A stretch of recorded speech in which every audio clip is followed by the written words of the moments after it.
It's going. Hey! Hello, everyone. That's Hi. not here yet. Uh, we can wait till a couple people appear Yeah. because I know the people in our chat really wanted to be here to discuss. So.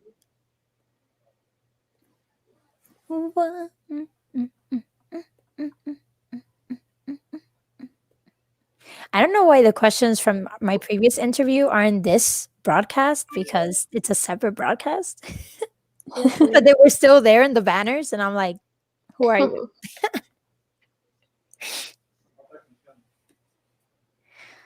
Let me send a message in the Discord. I don't know if it's weird, but I can't see like the regular chat. What do you mean? I only see private chat. Oh, hold up. Oh, Hold okay. up. That's What did I do this time? No, that's me because I had it blocked for the guests for the yeah. Hold on. There we go. Can you see it now? Yeah. Thank Okay. you. Cool. I think I can live viewer comments show. Okay. I think I can see them too. I think. Ooh, somebody's here. Whomst. Who's here? Say hello.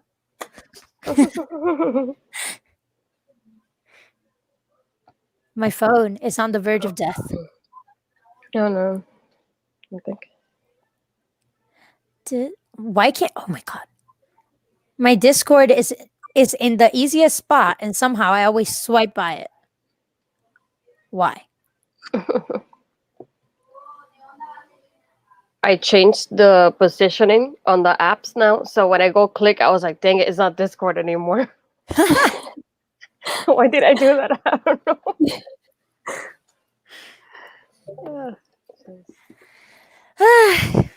Have you guys drinking a Malta while we're doing this too? No, you're not. Oh man, and you didn't send me one? What is that? Nonsense.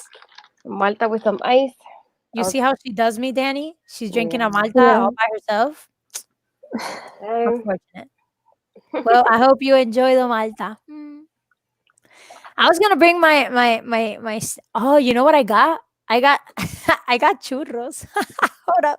I had a cola champaña the other day, and I was They're like, not. Don't worry, Danny. They're not real churros. They're like out of the bag churros, but I like really do. Hold on.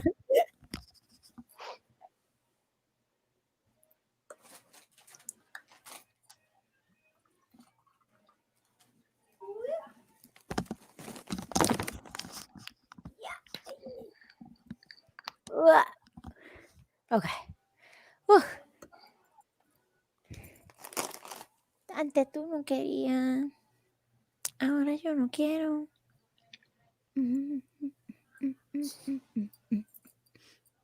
Ignore me.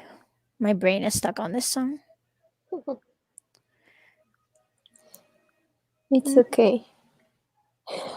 I just like you know what's funny? At first, when the song first came out, I actually didn't like it, but somehow, over time, it grew on me, and I was like, okay, I'm in.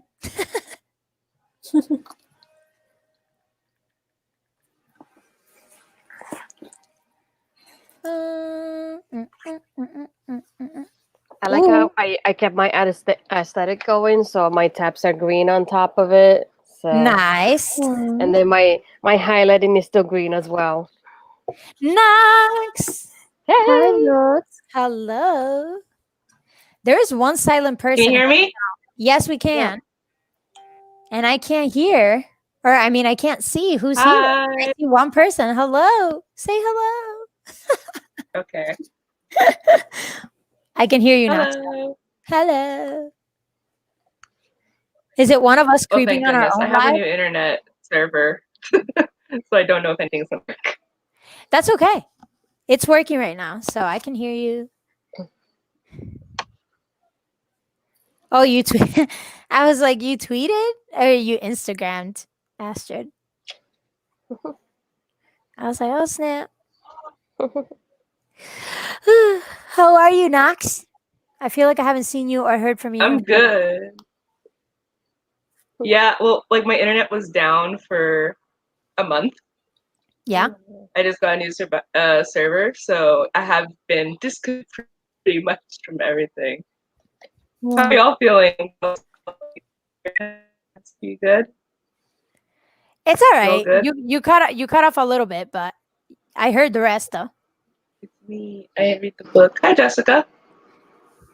Oh, hello. Hey. That's okay. You can say hello, Jessica. We're just waiting to see who else comes around because I know the people who read it with us had a lot to say about it. So hopefully we can catch some. We all have a lot to say about it. Yeah, we all have a lot to say about it. Yeah. I have thoughts. There were. There, you know, the It's discussion definitely was one of pretty those like books that, though. where you don't leave without an opinion. Yeah, Yeah. I think you're right. And like in our Discord chat, like really the conversation was pretty good actually. I was like, wow, people getting deep in here. I was like, all right. And I'm so mad because I fell behind, so I didn't give the rest of the references. But like, you know, I was like, I'm still hungry after she mentioned pastelón in the. I loved those references. I wish I had those the first time I read them. I'm telling you, I felt bad because I wanted to put in the rest of the references because like some of the places that were mentioned, like my mom worked right across the street from like Plaza de Armas and like all those places, so I wanted to show a picture, but like I kind of fell behind reading it for a little bit and I kind of pulled a Knox and I just through the whole book before now. So. This is my brand. It If it is. helps, I technically read the book early because I did. read the book last year and I kind of might have did not finish it, the reread. But I remember everything, That's okay. especially the parts that made me mad. As long as you can remember. I don't know. I feel like I remember. I don't know. I don't want to. Oh, we have a second person. Who are you? Say hello. Reveal yourself. I'm like into the unknown. I was trying to think, is it show yourself? Yes. Show yourself. Show yourself. Trying to meet you. Yo, that's my jam. Both of the not for nothing. I love the first Frozen, but the second Frozen soundtrack though. Mm-hmm. Poppin'. Yeah. A little bit. Yes. I did laugh though watching because I was so happy Kristoff gets like an actual song. Yes, he gets an Yeah. 80s Jonathan Groff. ballad. It's Jen. Yes. Hello, Jen. Hi. And it's like, you go, Kristoff. I'm so proud of you because Jonathan Groff is a great singer. And I was so mad when he didn't have, like, he had Reindeers Are Better Than People, and that was it in the first movie. And so I was so glad that I'm watching it at the center I work at with everyone, and we're like, are the reindeer dramatically singing with him? And I'm telling you, they were trying to pull off like a Backstreet Boys vibe, like where these backup singers and stuff. That was They were doing- exactly what they were doing. Yeah. The only thing I think I was like, it's so cheesy, but it was great. I was confused with the movie though when it started because like I didn't know how we got there. And I was like, okay, how are we like in this part? And then I went to the library and I borrowed the prequel because apparently Frozen 2 does have a prequel called Forest of Shadows, which is bomb, by the way. And yeah, it's a prequel movie? No, a prequel book. Oh, I'm gonna read that. Yeah, so the prequel book is called Frozen 2 Forest of Shadows, and it's bomb, and it deserves its own movie. No spoilers. No, I'm not. But it deserves its own movies because like it's like Frozen meets thriller meets like horror. It's kind of interesting. Is it on script? And I'm not sure because like I said, I borrowed it from the library. It should be though. And it was so good. Like it was totally not what I expected from a Frozen book. And I was out here like flipping pages. So like they need to make a movie from it because it would have been good movie material. I'm not gonna spoil. Don't worry. I haven't seen Remember Frozen. when people got mad? But I love the music. Let's say, remember when people got mad about Olaf's Chosen Adventure being like 40 minutes before Coco? Don't be mad. I haven't Remember seen Frozen that? 2. Yeah, I do remember. Frozen 2 is amazing. You have to watch it, Jen.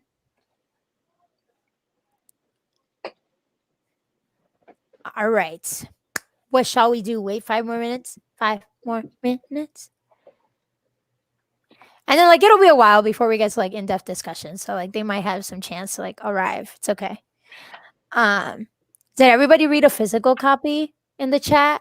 Where did Danny go? There she is. Woohoo! Danny. Hi.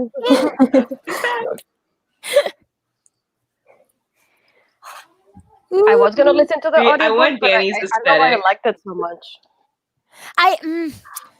I didn't even bother to turn on the audiobook. No. It seems like with horror, unless the voice is like really creepy or like really like gathers the characters, I can't really get into reading horror with the audiobook because I don't get the same like thriller feeling from it. The same thing happened with like the Southern Book Club's Guide to Slaying Vampires. Like I started the audio and then I was like, I'm just gonna read this book by itself. I'll get it better. So Mhm. wait, we had 3 people and all of a sudden we had 2. Where'd they go? That's okay. I'm just like, I don't want y'all to miss the discussion. I only listened to the audiobook because that's all I could get it as. That's okay. I mean, So I only heard the some audio. people really enjoyed it. Like I know some people in the chat read it through audio. But That worked really well for me though, because as we know, my Spanish is non-existent. So I got to hear it. that's And true. I'm like, That's true. that's how that's pronounced. Yes. Was it okay? So because I didn't listen to it, was it a good narrator though? Like, did they know how to speak Spanish? Like, was it like? I mean, yeah, I think the narrator, the Spanish speaker. Oh wait, somebody did tell me mean, the narrator for Five Midnights is the same narrator for. Oh my god. I can look it up. There's another Latinx book and the narrator is the same. And apparently, Because I looked that into audiobook is it really to good. see. I think it was you who might have told me. So I have a feeling. Oh, probably. Yeah. Yeah, I liked the narrator.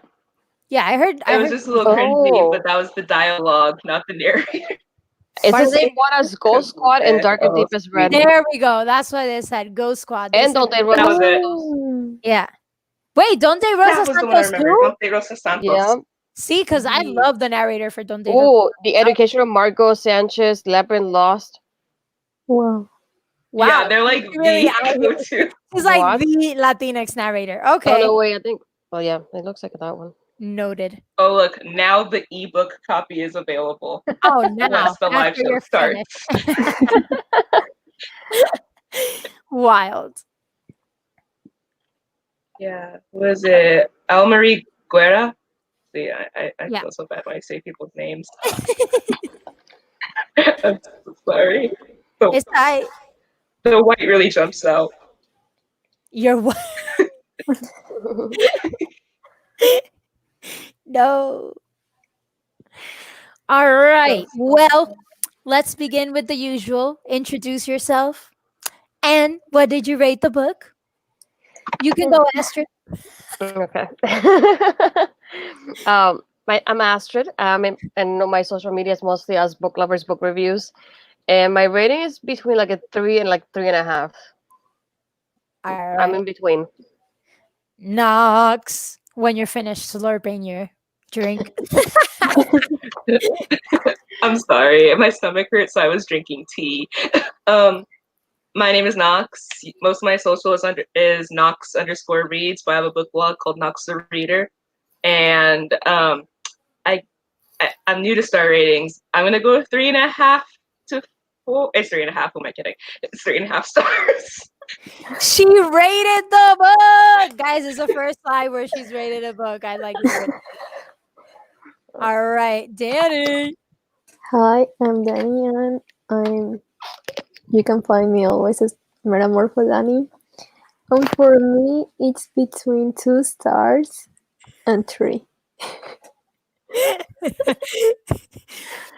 I'm gonna jump on that bandwagon, and my name is Natalia, and I have a lot of different social medias. Instagram is Mo2Geek, Twitter is Natalia Jesus M, and I have a blog called Algarete Latings with Astrid.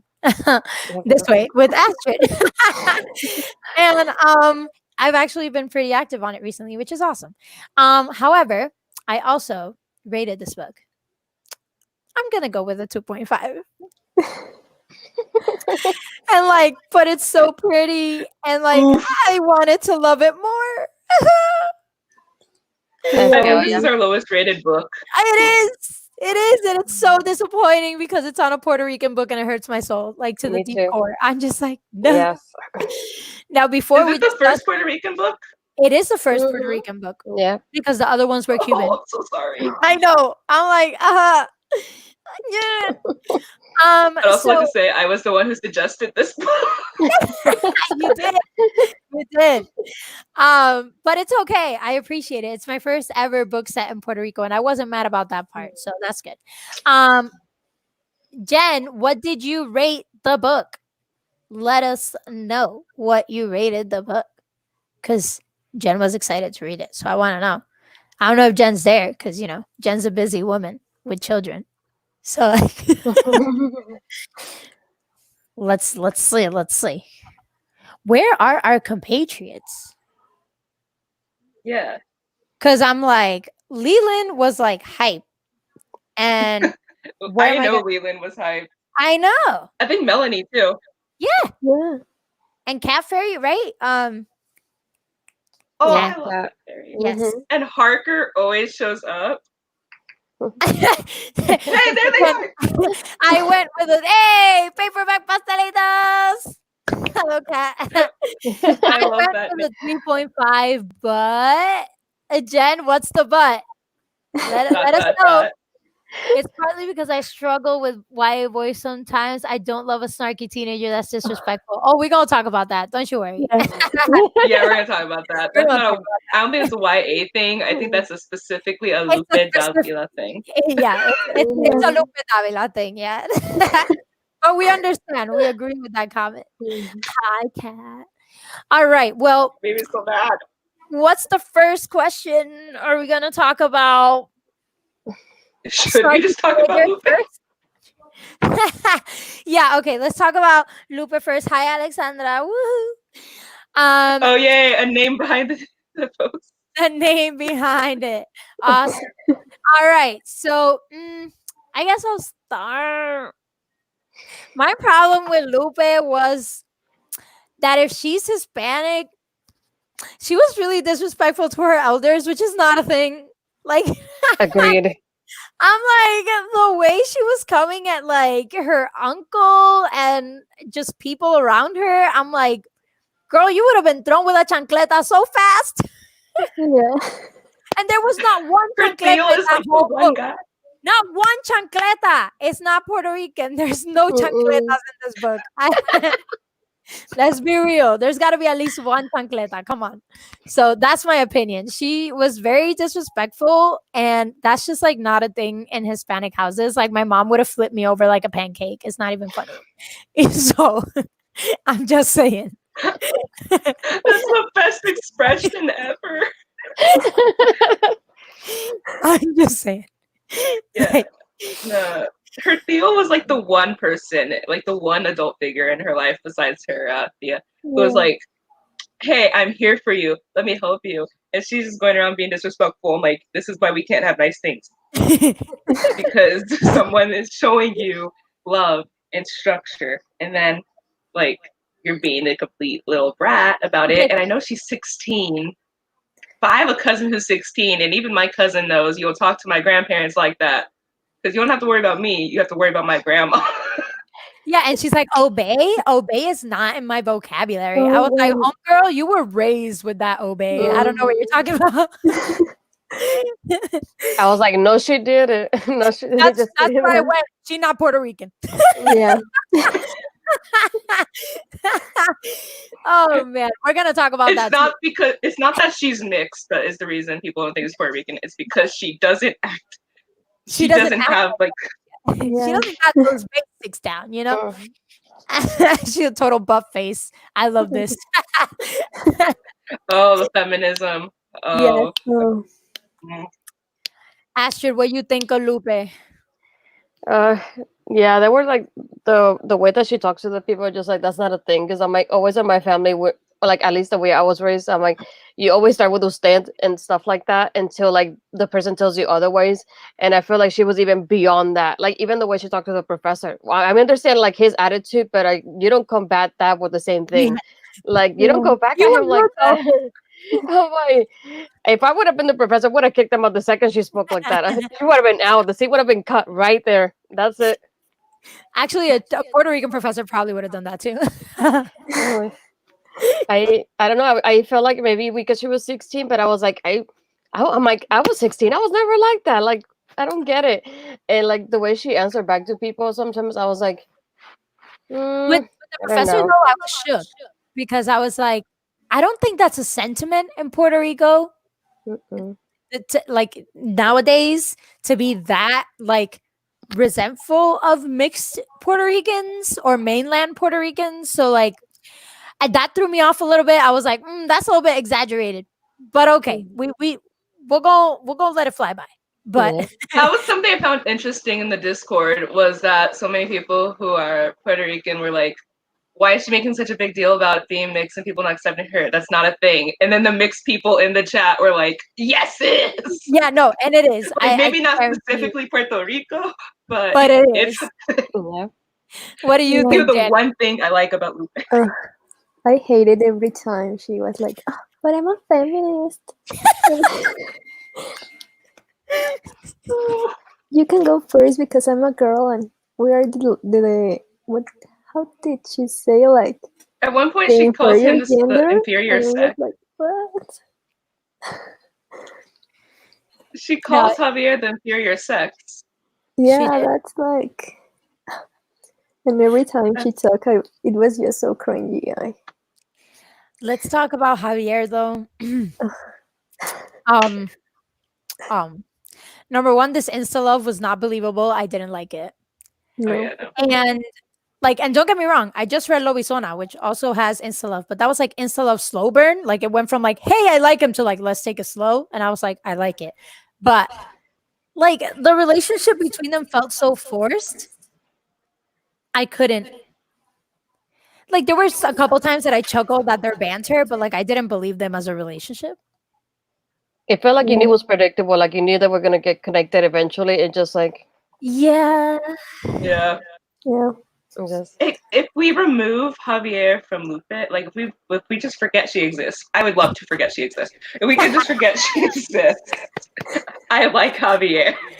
yes. I like him a lot. I think Um, he's sweet. I think he's helpful, respectful. Mhm. Like, he's just like a really good, like polite guy, and like addresses his elders politely, and all sorts of like really wholesome good stuff. And he's also trying to help others with like get past their addiction, and I appreciate that about him. And then you add him to Lupe. Except Javier's plot twist. I was like, oh, revelations. Woo! Um, Danny, did you like Javier and Lupe? Lupe, no. Javier. Um, he was fine before meeting Lupe, but after that he turned like in a complete. I only think of Lupe and I only want Lupe and give Yeah, me more of Lupe and I hated it. yeah. I felt that. I It's don't like know. can we just keep his chapters and take off hers and then perfect. I think One- like Jen mentioned, I think all of her flaws were made into strengths. But I'm like, no, Yeah. she was flawed. Like, she really like wanted to do her own thing, but didn't want to listen to other people. Like, Mhm. I don't know. She kind of like thought she knew it all. And like that part, I did agree with Javier when she thought she knew more about the island or the people than she did. Cause I'm like, okay, I get that you're Yeah. Puerto Rican, but he right that you only live here like 2 months. But he like this is his life. He lives in this barrio and like, lives it day in and day out. So I was like, yeah, he kind of right though. Like, like sometimes he called It's her like- out and I was like, he right. Mhm. it's a part of her, and you can. And there's no doubting that Yeah. her being Puerto Rican is a part of her. But Yeah. don't claim you know better. Like this is just a general rule. If you're visiting a place and you're acting like you know the place you're visiting better than someone who grew up and lives there, Yeah. you're wrong. And so it had nothing to do with her not being Puerto Rican enough in that sense, where she's like, well, I know the island. Well, it's like, but he lives here. Exactly. It has nothing to do with you as a mixed person. It has nothing to do with you being mixed. It has to do with you being a brat who doesn't live there. Who doesn't live there? Exactly. Pauses. I just, Oh, it was wild. But yeah, I did feel like some parts where he called her out on the fact that she wasn't Puerto Rican were not fair, because like it's not stuff she can control. Like, for example, the fact that like her Spanish wasn't that great. It is so common nowadays, although don't ask me why, parents decide not to teach their second generation kids Spanish. I know, because it's such an important language. And I feel like even just so you could talk to your grandparents, because half the time grandparents don't speak English, you know, it's just nice to know. But so like that part was kind of like rude because it's not her fault if they didn't show her. But some of the other stuff that he said though, now that leads me into the representation in this book. And like, while we all love that it was very real and those are definitely the streets of Puerto Rico, we all know there were some representation problems. So Danny, any thoughts on the representation of the island itself? No, well, I have no idea of how it's to live in Puerto Rico, but I saw many comments in the picture I posted yesterday on my Instagram of Puerto Ricans telling like, I really hate the representation. It Yeah. sucks. And it was like, why? I guess I'll ask. I kind of get it because it's like all about the drugs and the gangs, but I'm not really sure how the Yeah. real Puerto Rico is. True. Which that was one of the main problems, right? The real Puerto Rico continuous like explanation. I guess I'll say mine and I'll let Astrid speak after. Puerto Ricans arrived in the chat. I think the representation in the book was awful, and I'm gonna put it this way: if you're walking in Old San Juan, El Rubí or La Perla, which is the real name, is such a small portion of Old San Juan. Is not even funny. Like it's like you're walking towards the fort, and it's like this one big chunk of like street that's just like houses that go in front of the ocean in all different colors. It is a bad neighborhood, but it is only bad for the people who don't live in it. Like the neighborhood itself is actually very protective of itself. And I was actually like, when I was younger, there was a crime committed in Old San Juan, which like fun story. And somebody that worked with my mom was accused of the murder that happened. And he lived in that neighborhood, and he actually didn't do it. And the gang from inside the neighborhood threatened that if the real person didn't come out, then they would solve it themselves. And the real person actually came forward because they were like, I'd rather go with police than go with the gang from in there. So, so the guy actually got out of jail and the real guy went into jail. So yeah, gangs in Puerto Rico use newspapers, so they're smart. And second, it's like, it's such a small chunk of Puerto Rico and definitely not the real Puerto Rico. Like, yes, I'm pretty sure every country has drug problems here and there, but like Puerto Rico is so much more like music and culture and family and history and stuff. So like seeing it boiled down to this just drug problems, and the whole book was just them being chased because of their drugs and their past, and like was just so, I don't want to say, but like denigrating in a way. Like it was like it boiled down like such a beautiful place to like drugs. And I was like, go ahead. I have a question. So I'm not Puerto Rican, so I can't speak about the rap or anything, so I'm not even going to bother trying. But the first thing that Chief Davila asked Javier is, so you were in a gang called Los Congrejos, where it's like, do you just hear like a title and all? Why? Like, what do you mean? I don't know if this is a question, but it's like the first thing he assumed was, oh, so you were in a gang with him. When it's like, you know the name of the gang. The gang members were over there, but you're assuming that, this was the world's smallest gang? I guess. That just rubbed me wrong. It might have to do with the fact that like that place normally, I'm not sure because I'm not from La Perla, but I'm pretty sure there is only one gang within La Perla, and like the thing is that Los Cangrejos themselves weren't a gang. Los Cangrejos Yeah. were just the 5 boys Mhm. that were friends, and they were named Los Cangrejos because they were born around the same time. So it was like, oh, when all the little crabs come out together to be born. So actually, it isn't a gang. They actually never mentioned the name of the actual gang, which is like where Keno and like all the other drug dealers are a part of. So I'm not sure why she assumed that so quickly instead of just asking like, why Los Cangrejos? And I also, was just you're like, also right. Like, why? there's probably more gangs, but like you just assumed there was the one. So like, yeah, I guess I see where you're coming from. But I was bothered because of Cangrejos wasn't a gang, and throughout the whole book, they're kind of like addressing it as a gang, and it's like, yeah, the boys got into some messy stuff, but they weren't a gang. They were named Los Cangrejos for a totally different reason. So Yeah, let's have our gang meetings in my mom's backyard. I'll bring mom's the backyard. Capri Sun. Like, come on. So, Hold on, yeah, Mom, can I go to my meeting? No. I'm not gonna say it's like an American Dirt because the person who wrote it is Puerto Rican.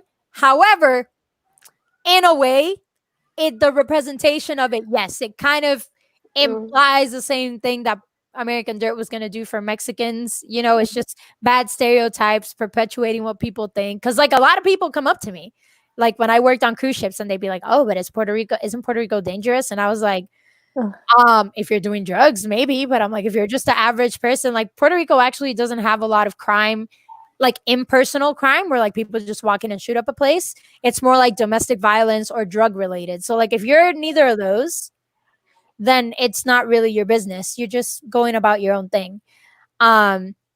So yeah, I think, like I said, I think she picked the wrong part of Puerto Rico to highlight in 2019.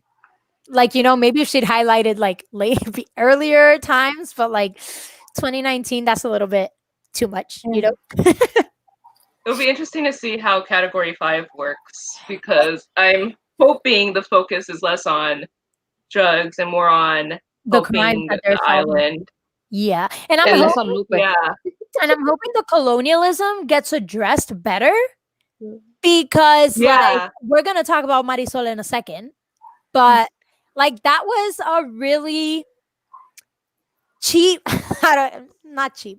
It was a really easy way out to discuss colonialism, considering that colonialism is a huge aspect of Puerto Rico and it affects its daily politics every single day. So if you're going to bring in colonialism to the book and mention it, you really should have just like fully gone into it because otherwise it's kind of stupid. But I know that in Category 5 it does mention the fact that like companies are coming in and trying to take over, the fact that like the property's like low and the prices are easy to get for like, buyouts. So I'm hoping that in that context it gets addressed better with the whole like, trying to steal the land while it's available kind of thing. But like Marisol. Let's begin with the fact that Marisol was not written well at all. And it was awful. And it hurt me because she just had a vendetta against white people for the sake of having a vendetta against white people. Yeah. Like, I'm like, and Lupe called her out on it. And I thought that was actually pretty good when she said, what? I'm responsible for the faults of a whole continent? Like, Yeah. she's not. But she's like, well, I have to blame somebody. And it was like, Mhm. not Lupe though. Like, So it was so centered and she was so vindictive over this one thing that like is part of a bigger problem, and she just had it against white people. And I'm like, that's so bad because like Puerto Ricans don't do that. Especially Marisol, who feels like she's like completely part of the island, like it's her home and she wants to protect it. Definitely not a thing a Puerto Rican would do, because a Puerto Rican knows that it's as much a fault of the American government as it is of the island itself and its corrupt government. So you got to kind of dismantle both. And so the vendetta seemed a little bit unrealistic because even like non-woke Puerto Ricans know that like it doesn't work that way. So I don't know. So yeah, but I know I'm so mad about the mental health. I don't like it when I was going to ask you about that just now. I don't like it when women are written as one-dimensional antagonists. Yeah, exactly. I was like, Yeah. she has one purpose, and it's to be mad at Yeah. Lupe until the end, which like I'm glad they like end up being friends. But I'm just like the whole book over that, yeah, you know. So, but you can tell us, Knox, about the mental health because I know you had mentioned that before. It was trash. So right off the bat, Javier, bless you. My grandpa's just sneezed. Javier just ripped Marisol off for everything because she was institutionalized once as a kid. And so it's just like, yeah, that's Mari. She's crazy. And it's like, no, she's going through stuff. But this is a spoiler for the end of the book. Does anybody like? No, Can I still say it? everybody here read it. Yeah. Okay. If not, sorry. But the ending where it's like, so the reason she had mental issues is because she saw El Cuco as a kid and it messed her up. She wasn't really crazy, or that's like how they put it. And I was just like, are you bleeping kidding me? She has all this, because she has stuff that has led to act like very much her island, like her home is getting sold, which messes everyone up. Yeah. Her brother just brutally died. Like, I'm sure there's other stuff because we didn't really get that much backstory with Marisol. And you're saying the one reason that she's had problems is because El Cuco was there. And then that it makes it sound like, well, now that we finished that, she's perfectly fine. And I'm like, which they did.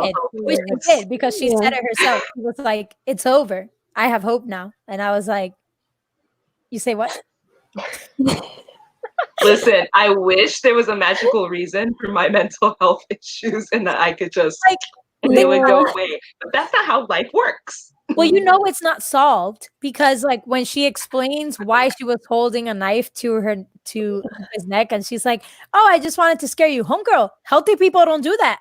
You don't, even if it's just to scare you, I ain't gonna hold a knife against your neck. You know what I mean? So like there's still some issues there. Come at me.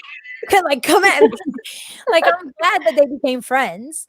Because it felt genuine, but like just the way that went about that whole business, I was like, you know, because she had such a big yeah, exactly. Yeah. You know, she could have been a truly awesome character because she has such a big mountain to climb, but they just boiled her down to crazy, and it's like a reverse Dune Machina. It's like she could have been the opposite of Javier, if you think about it. But his drug addiction and her mental health recovery could have been like opposites to each other. You know what I mean? So like it could have been a nice balance to do that. I would have liked that. Exactly. Hi, Melanie. Hey, hello, Melanie. Hi, Mel. It's cool. Not a problem. If you have a question that you think we might have already asked, but you really want to discuss, Melanie, because I know you had opinions, please write it there and we will still discuss it. So no worries. Danny, any thoughts on Marisol? Oh, I hated how I love how this video, every sentence starts with "I hated how." it's just that how Knox said the mental health representation sucked. Like I wished that was magic, and I was like, oh, I saw a coco, which by the way the book says Mexicans call it the cucuy. Yeah, and I've never heard that word, like not once in my life. Actually, you know what makes sense because no, I know, but there were people when American Dirt came out, Mexican Americans and some Mexicans from Mexico. So I guess it depends on where you live in Mexico. I'm not sure. Some people were like, "Why does she call it the boogeyman when it's called El Cucuy?" So I guess it is like. Yeah, I know that it's El Cucuy, like in southern Mexico, near to Guatemala, Panama, Costa Rica, because that's the way they call it. Like. Especially in Central America, but I was like, most like 90% of Mexico calls it El Coco, and I was like, El Cucuy? Who's the Cucuy? What? And I said this. I thought there was a typo for a yeah, while because I was listening to audiobook. So I just thought somebody was reading it wrong the whole time. And then they get to the professor explaining it. And I'm like, I am such a moron. It's a different name. yeah, and I also like kind of hated how she's like, oh, but I bring this to myself because I wanted to fit in their little gang.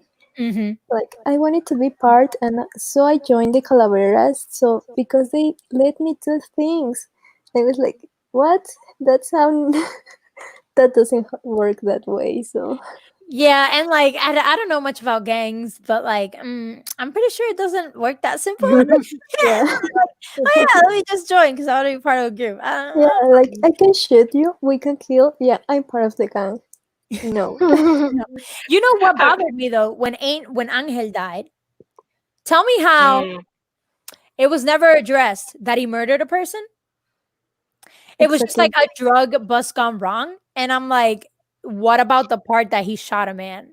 Are we just gonna forget about that? Because literally, they just skimmed it over. They said he shot a man, walked out, and nobody ever mentioned he shot a man ever again. I was Yeah. like, so. You- we don't talk about that part. No. No. I was like, excuse We're me. brushing it under the rug. Yeah.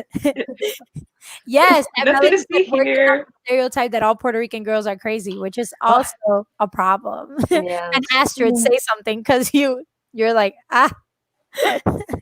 It's just like between thinking about it, I feel like I was in between about it because there's certain things I like about the representation and other things I didn't like.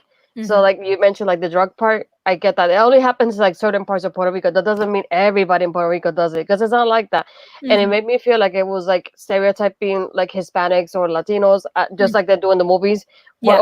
We're all drug dealers apparently. Yeah. If we were, we wouldn't be in the United States because we all have money with all the drugs we're selling. Yeah. First of all. And I'm like, but at this same time, like anything like mention like the locations, the way they talk about like, oh, I'm landed in Plaza Las Americas and I landed here and I'm Right? here. And then the food, like things like that, I was like, yes, that's accurate. And like the way they mentioned one of the quotes, like when they call everybody like mija, and I'm like, yeah, that happens a lot in Puerto Rico because we treat each other like family. And then there was one of the quotes like I forgot who mentioned it at the beginning of the book that we mentioned it when we first started. That's one of the quotes that I'm like, my mom says that a lot. So I was like, yeah, I can see that because my mom's like born and raised in Puerto Rico. So like hearing that, I was like, Mom, this is you in the book. This is the first thing I told her.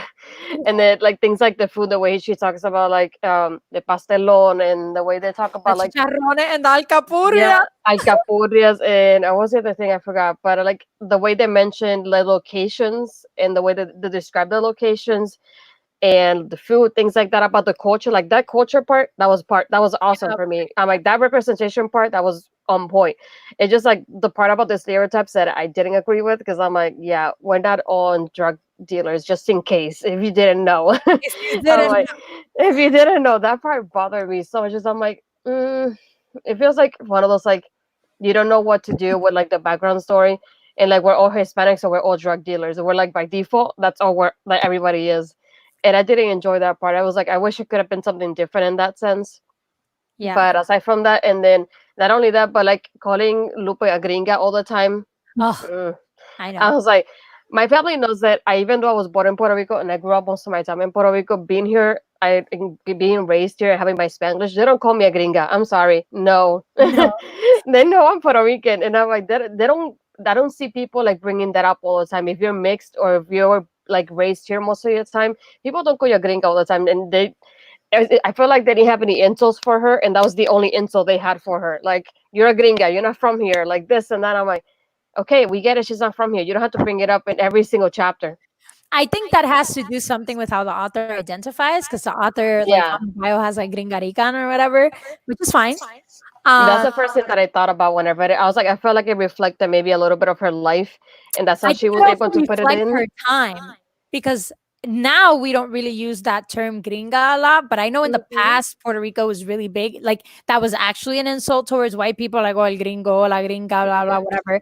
So like I do know it was a thing. So it might be like one part of how she identifies, and two, just Yeah. her time, like her when she like Yeah, lived it's in like Puerto Jen Rico. mentioned in her comment, like it maybe it's a little bit like in that way how her Yeah. experience was and her way trying to reflect it to the story, Yeah. but it's not Mhm. something that happens often at this time. You know, in Yeah. 2019, it's not something that happens all the No. time. And that part, it was the one that I was like, And like Josie said, in a way, I appreciate that the book was written as a white Puerto Rican, like the author, like she didn't attempt to write like a born and raised Puerto Rican, you know what I mean? Because that would have been way harder to write because that's so many cultural things in there.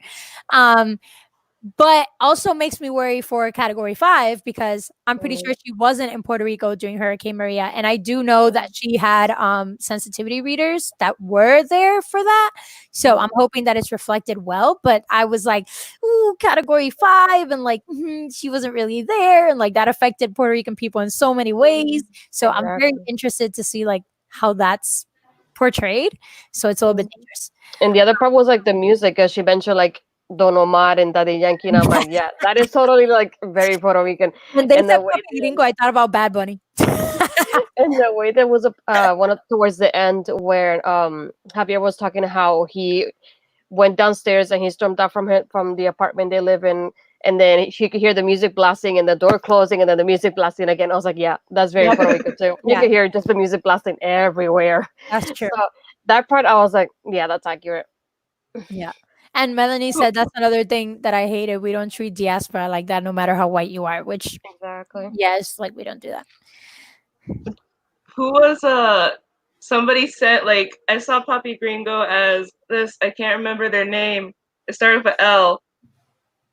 I do wait, I just my What was Discord. their name? Because I looked them up and I was like, that's perfect. Also, I realized I actually know more Puerto Rican music than I know Mexican music, I think. Oh, Lunai. Because I was like, I recognize this better.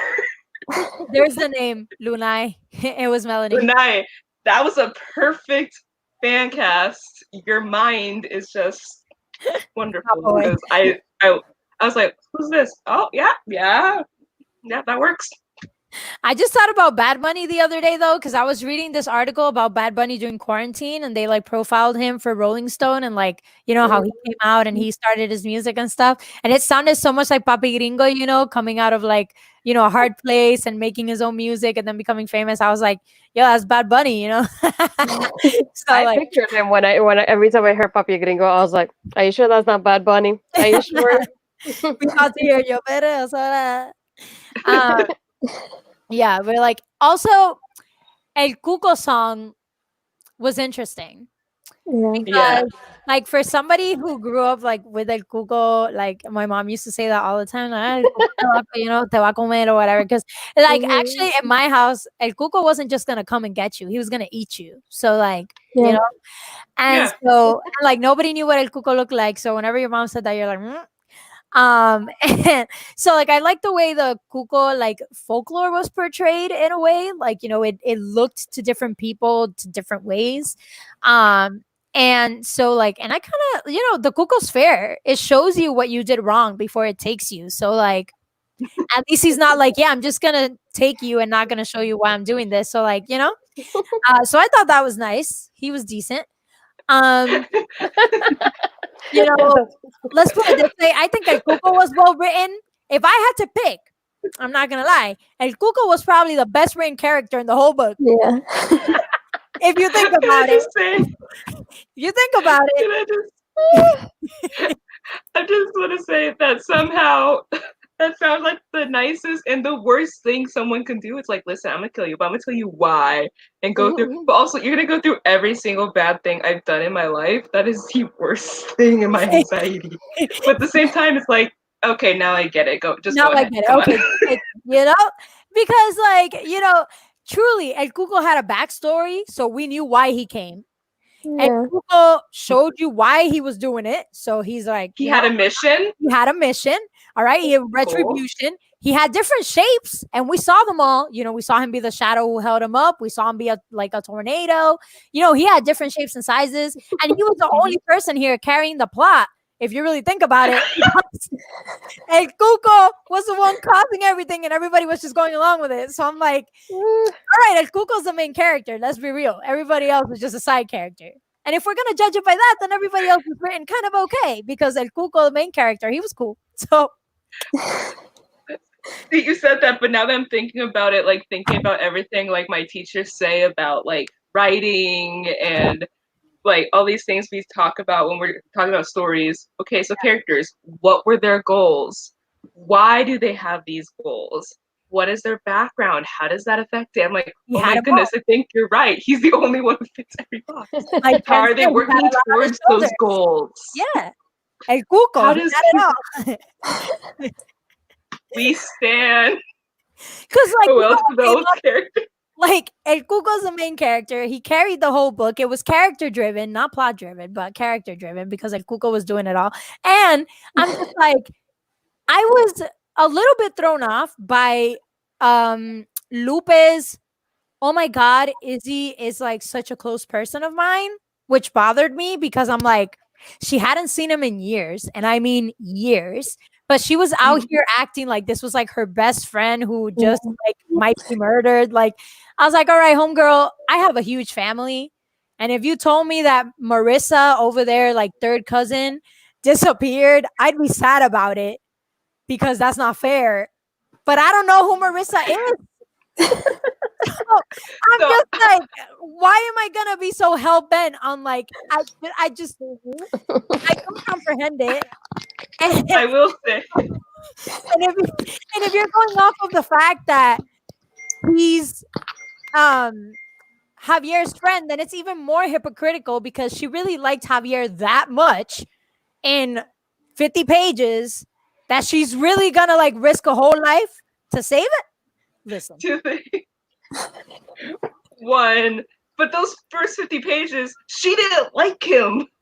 Yeah. She didn't even like him for most of it, for no good reason. But also, second, as someone with a small family, I kind of get it a little bit because, like, I have cousins I haven't seen since I was a kid, and I have such fond memories of them that I'm like, yeah, okay, like I'm a chicken, so maybe I wouldn't try to die for them, but like, I think it would be like, oh my goodness, you know, like we were talking about my neighbor earlier, and I was just like, man, I can't believe he's dead, like all sorts of stuff. So with someone with a small family and the amount of family members I'm actually close to, it's like I could kind of see it. okay. Because I don't have that many people to keep track of. I was just like, she went from 0 to 180 with her like care for Izzy. Like Izzy's not even mentioned throughout the whole book, and all of a sudden it was like her biggest problem. I was very confused. So like I guess that's just me though. But Javier and Javier, that makes no sense because you spent the first half of the book hating him for trying to get you not to get beaten up. No, not even. See, that's what everybody thinks. She did not spend half of the book liking him. She spent half of the book thinking she shouldn't like him for many reasons, but she was still looking at him. Don't let me find the first page. She said it. Oh no, she was looking at him. Yeah, because she was looking at him and she was like, "Oh, you know, but like I can't." Like she's literally. It was love at first sight when he got in front of her at the church. And after that, she was like, "Oh, I wonder who that boy was." And then he was like, "Oh, I wonder who that gringa was." And then everything started. And I'm like, "Y'all saw each other for like 5 minutes. What are you doing?" 5 minutes is enough, okay? No. I hate Insta Love so much.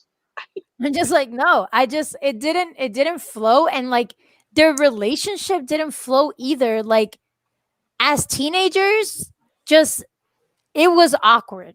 And I know like teenager relationships are awkward. Don't get me wrong. But like it was like for a moment there would be like no talk about them like liking each other, and then it would pop out, and then it would pop out again and pop back in. It'd And be I'm like, like, Lupe, I can't put you in danger. Lupe, no. I'm like, Are I'm we like, doing dude, telenovela come now? Is on. that what it is? yeah, like if I know Puerto Rican, yes, paperback pastelito. Straight out of a telenovela, no? Well, you know, and like Melanie's right. The power of Puerto Rican men. Listen, some Puerto Rican men, they really be out here. But you know, like, and you really want to just like roll over and die for them. No, don't do that. But the thing is that like a Puerto Rican man, as far as I'm concerned, would have been a bit more protective. So like I don't even think she would have been in the middle of that at all, especially like if they were actually concerned. So like the fact that he'd be like, oh, but I just love that fight in her that I tell her no and she says yes, and I'm like, oh, this is gonna cause way deeper problems later. Like, I no one's love when my girlfriend is like mad at me for saying I love fighting with my girl. What? But also, Lupe is the persona of like the exact epitome of Lupe, no, Lupe, yes. yeah, like Alexandra said, and I'm just like, not even that, but and you know, it is it's a stereotype and a reality. Puerto Rican men do be doing that sometimes. They be like, "Oh, you're so cute when you're angry," and they kind of actually like Yeah. you know, pushing your buttons so they can be like, you know. But yeah, Alexandra says the power of Puerto Rican men is strong. Speaking from experience here. So like, you know, I get it, but it was just a little bit too much going on. Like, I don't know. I need my stories a little bit grounded in reality. And I know we were talking about like a mythical creature, but like I've seen fantasies grounded in reality that have like mythological beings in it. So I'm just like, so smooth. It was. I don't know what Yeah, else. they do that a lot. I was happy at Kino's end. I don't want to be happy about people dying, but he deserved it. I was like, you know what? That was a well written arc right there because he had none. Yeah. No, the arc was him going. throwing shots. Also, I did mark this, and I just opened the book on here for a second. They like the colorism was addressed in Puerto Rico, which is still a thing. I would like to point out. And it said like his father used to say the golden stone looked gorgeous against her Spanish olive skin. Dad was so proud of how European she looked. God forbid she have darker Caribbean skin. And she says, bigot. Why does she still wear that ring? So like it is okay, it is true that it still exists in Puerto Rico. Take it from me. I was there like last year. Half the time because of my hair, people don't actually think I'm Puerto Rican. Because a lot of Puerto Rican people have straight hair or make it look straight. So when I pop out here with my really big curls, everybody's like, "Where are you from?" And until I open my mouth, they're like, "Oh." So like, you know, and people will like definitely like Afro Latinas in Puerto Rico are still very much looked down upon. Or not afforded like the same respect as like light colored Latinas, which I know happens like pretty much everywhere. Like India and stuff also has a similar problem. But like it's so real though. It still exists. I just want to point that out because it's true. That like, you know, especially like I think that's one of the bigger things. Like a lot of people ask me, right? I'm Dominican and I'm Puerto Rican, but I don't identify as Afro Latina, not because of the color of my skin, but because like I wasn't raised with the thought that my family came from African roots, even though like I know all Tainos and all Puerto Ricans have like, you know, we all descended from slaves. But the thing is that like because I wasn't raised with that, I don't identify with it. And I feel like calling myself Afro Latina just because I'm Dominican, just pushing it a little bit. When like there are people who like that's actually like their root and their families and that's what they grew up with and like they feel very passionate about that as their identity. So, you know, it's a thing. So just so y'all know, if you encounter Dominicans that don't think they're Afro Latino, that's why. Hey, Anything else that we wanted to mention? I'm so We're- glad you explained the food and stuff Oh, because that made me Because so we're- hungry, and I was like, Chef's kiss. I was The like, other- all right. what I loved about the food in the book, and I will say this, was that the food was presented in the right places. Because like Piñones would definitely be the place for you alcapurrias. And for those of you who don't know where Piñones is like Piñones is on the west side of the island, and it's like I would say it holds most of our culture there. Like a lot of our culture still exists there, like in its original form, like the traditional foods and the traditional dances and all that stuff. And fun fact, men dance reggaeton differently in the East versus the West. I like to point that out. So in the East, the woman dances on the man, but on the West, the man dances to the girl from behind, which is really hard to do. And I don't like dancing with men from the West. It's kind of complicated. But I only learned that fact because I had a friend who went to our Eastern side school, but he was from the West side of the island. And every time he went to a dance party, he'd be like, "Oh, you want to dance with me?" And I'd be like, "I don't know how to dance with you though." um, yeah, so like the alcapurria came up like at Piñones, which is like you could find it now in Old San Juan. Melanie said I'm from the East and I can confirm. Yes, it's very hard. It's very hard because the men from the West dance to the rhythm and you're supposed to try and follow. But in the East, the woman makes the rhythm. So the man just stands there in a way. It's kind of hard to explain. So the women lead in the East. Yes, the women lead in the East, but the men lead in okay. the West. But the problem with that is that the I woman like is that always better. yeah, right. And like, but the woman is in the front, so when the man is leading, you can't see where his hips are going, which is really hard for you to dance to him. Whereas in the East, where we dance in the front and we're leading, then he just has to follow where our butt is going. So like, you know what I mean? So it's kind of hard. I'm ready to JD's comment because like yeah I can't dance, but also like when we try to do or the center I work at, when we try to do dances and stuff, like Yeah. teaching lessons and stuff, and I'm supposed to follow like person, I'm like Yeah. I don't know what I'm doing. I don't know what I'm doing. No, and like, you know, and with the whole thing with the Yo Perreo Sola song, like, I love it. I love the song. And I like that it came into mainstream and everybody's like hype about it because what he's trying to highlight in that song is so true. You'll be at the club and men don't ask permission to dance with you. They just, because you're the one who leads, they just walk up behind your butt and they expect you to dance on them. And I'm like, homeboy, did you ask me to? No. And so problem number one. But problem number two is like when I was young, like 16, 17, I'm still young, but I mean like early, like high school, like it was many people, even in Puerto Rico, like if you danced reggaeton, they called you cafre, which basically means ratchet in a way. Even though it's like the island's music, but basically parents, if they saw you dancing at a party, they used to think you were kind of a slut in a way. So like it was a very stereotypical dance that people associated with women who were easy, whereas like it's always been a representation of our culture, which is kind of hypocritical. And we also like came up with a certain brand of reggaeton, so I'm like, it came from here, so how is it? I don't even know to explain it. So I'm glad that it's mainstream now and everybody feels like they can perrea sola everywhere they go, because I'm like, yeah, you know, we can all perrea together, so it's cool.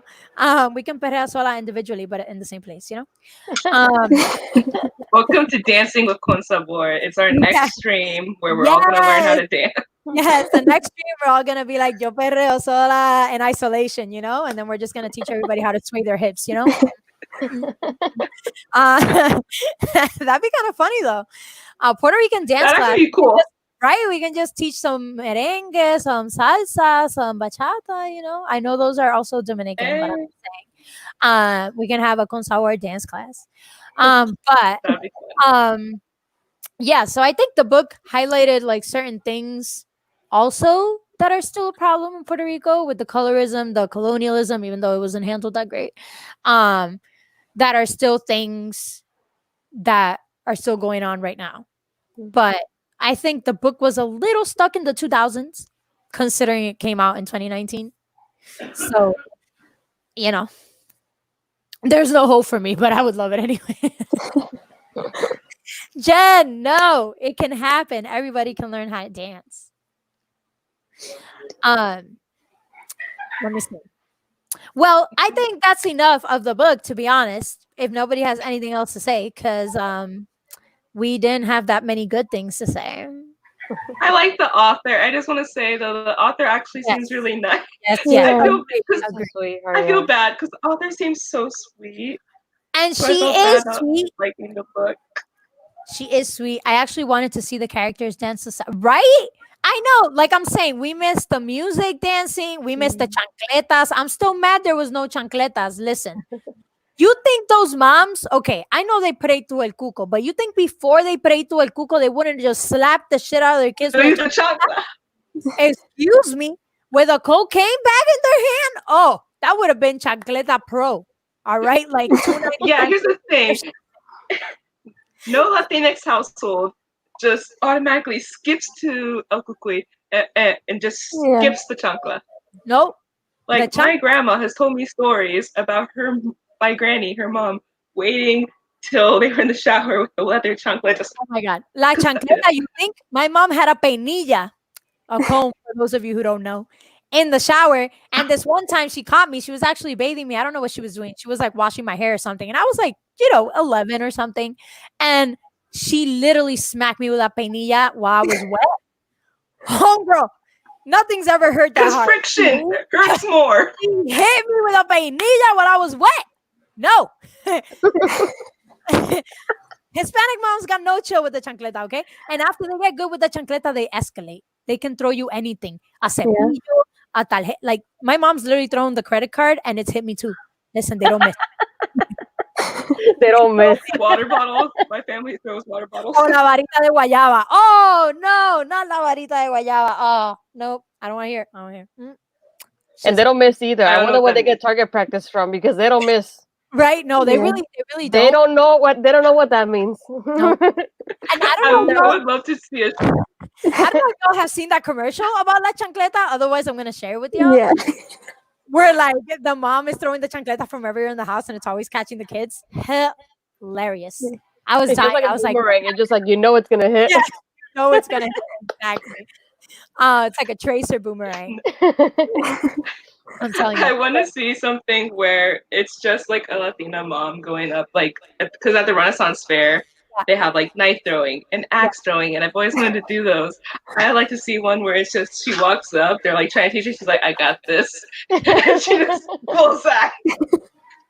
I Turns around backwards, bullseye.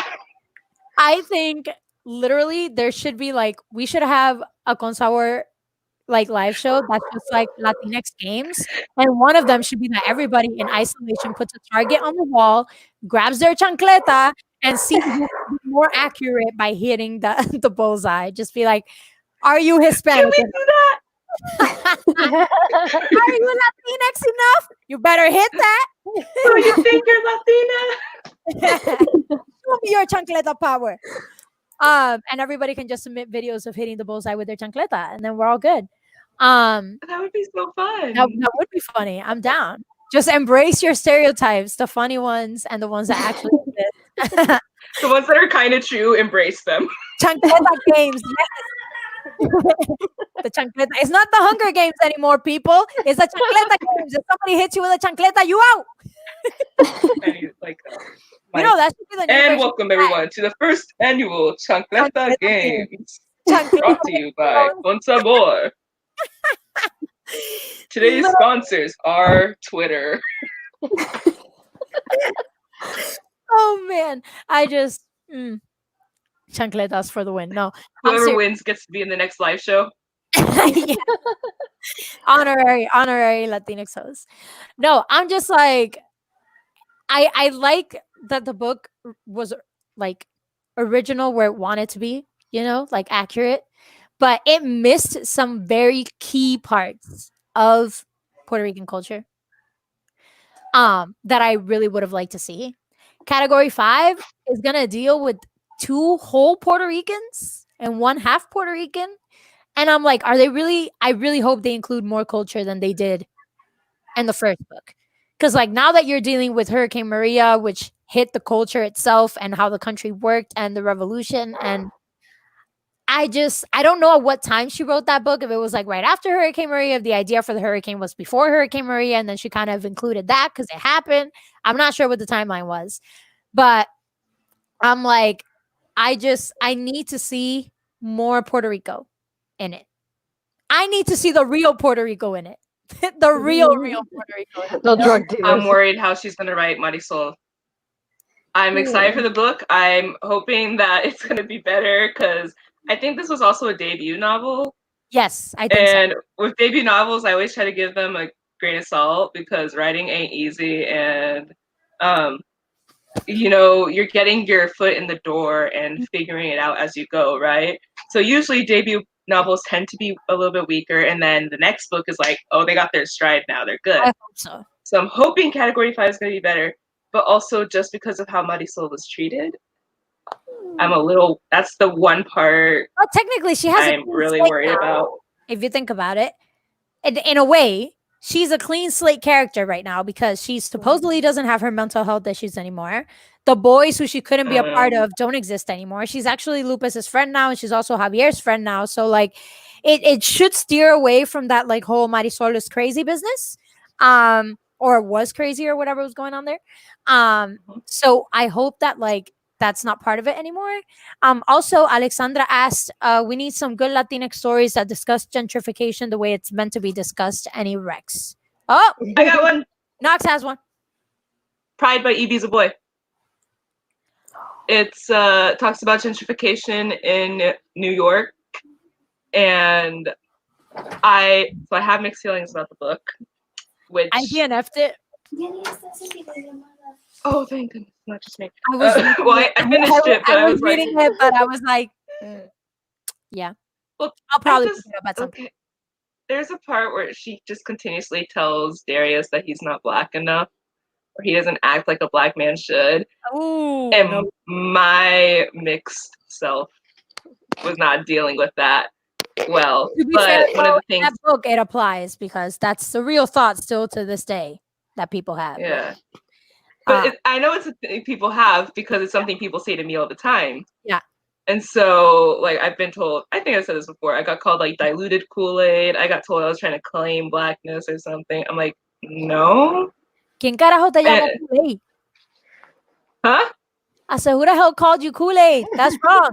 What the hell? Diluted Kool-Aid? It was church. Anyways.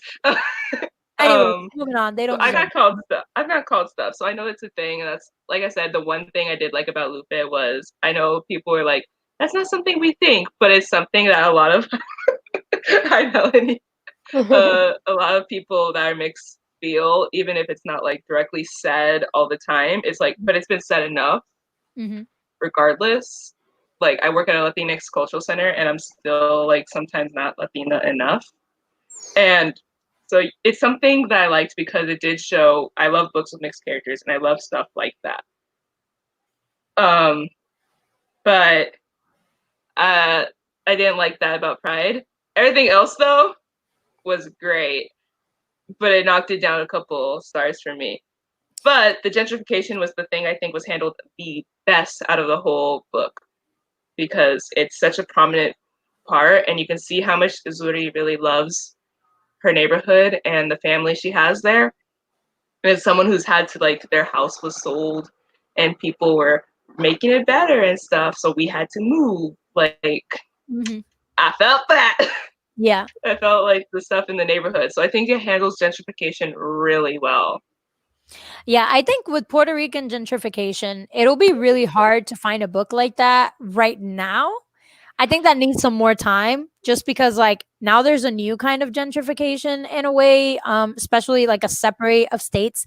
And the diaspora is becoming a little bit closer after Hurricane Maria. But like there was this big debate about Puerto Ricans who suffered through Hurricane Maria, which like valid, and Puerto Ricans who were in the mainland during Hurricane Maria, or Puerto Ricans who were on the mainland for Hurricane Maria and then moved to the United States. And there's very diverse opinions about like, oh, you didn't stay and fight for the island, or like you weren't here, or like, and now there's this big divide between like people who were here for Hurricane Maria and people who weren't.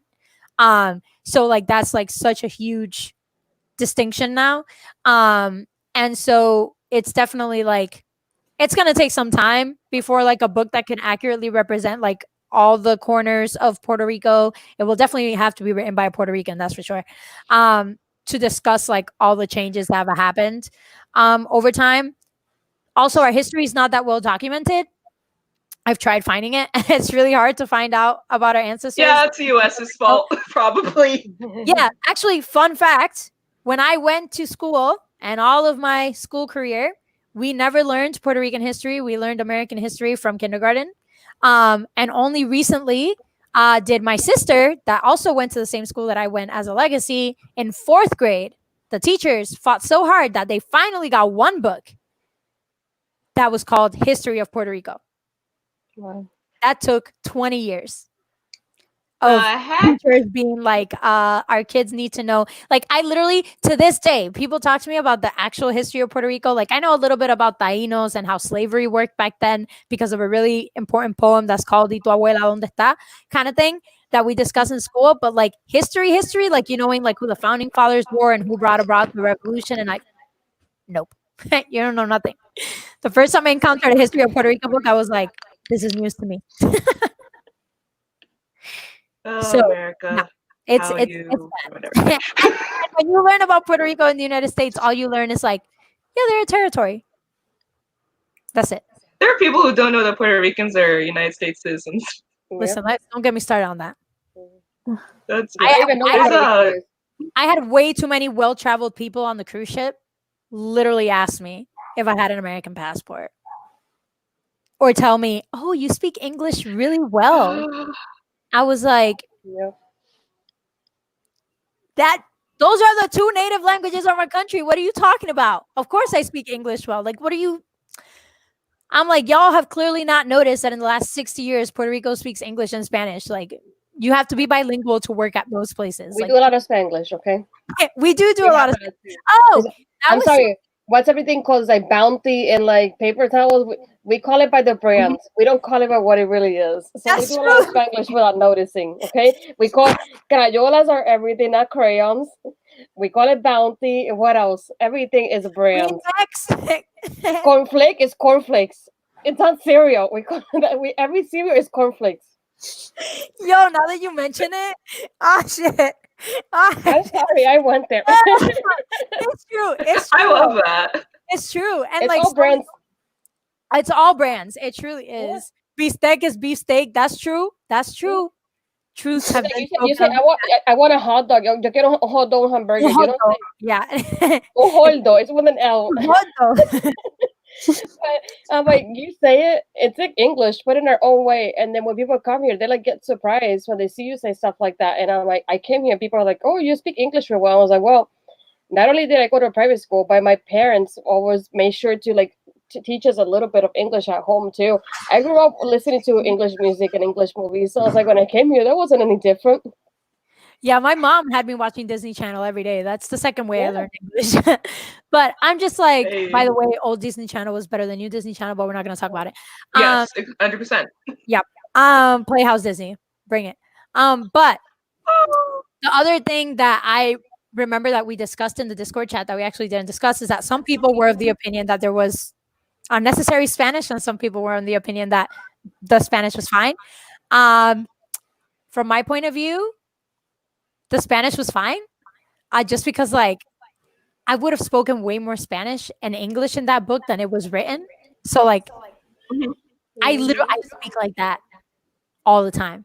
Like if you catch me on the phone with somebody who speaks Spanish and English, it'll be like you'll understand half the conversation and not the other half. Literally my story, my villain story. So like the Spanish just seemed the English and Spanish interchangeable thing seemed fine. Because it kind of applied the rule that it normally works under, which is like you forget the English word, so you say it in Spanish and vice versa. And it kind of just flows that way. So, I mean, I'm not going to talk about Lobisona, which is an example of how it's some issues. I'm not going to talk about it. I don't want to spoil anybody.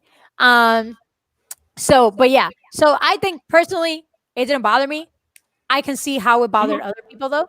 But I think she was pretty good about the context. So like if you didn't understand the sentence, you would get it in the next 3 sentences or something. So I think it was okay. But Danny, What was it? Danny thought there was unnecessary Spanish. Danny. Yeah. Like, I know Danny's like, boy. I don't know. It's mostly because, well, Spanish is my first language. So I was reading it and then Spanish words came and it threw me off because I was like, wait, what? And I had to remember I was reading in English. Okay. So, Fair. Like I know what both words mean, but I was like, what? And then, oh yeah, we are in English. Have you read Lobisona yet, Danny? Yeah, I'm starting it. I'm like 9% in, and Watch out. If 5 midnights bothered you, be ready.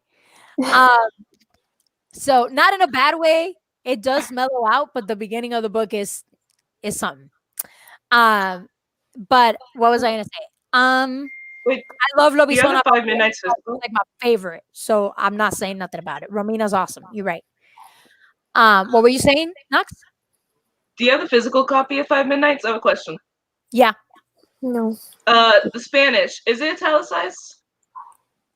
it is because it's like very specific, but there are some English italicized as well. It's just because the Spanish is said at like very important points where like you need to know that they're talking Spanish.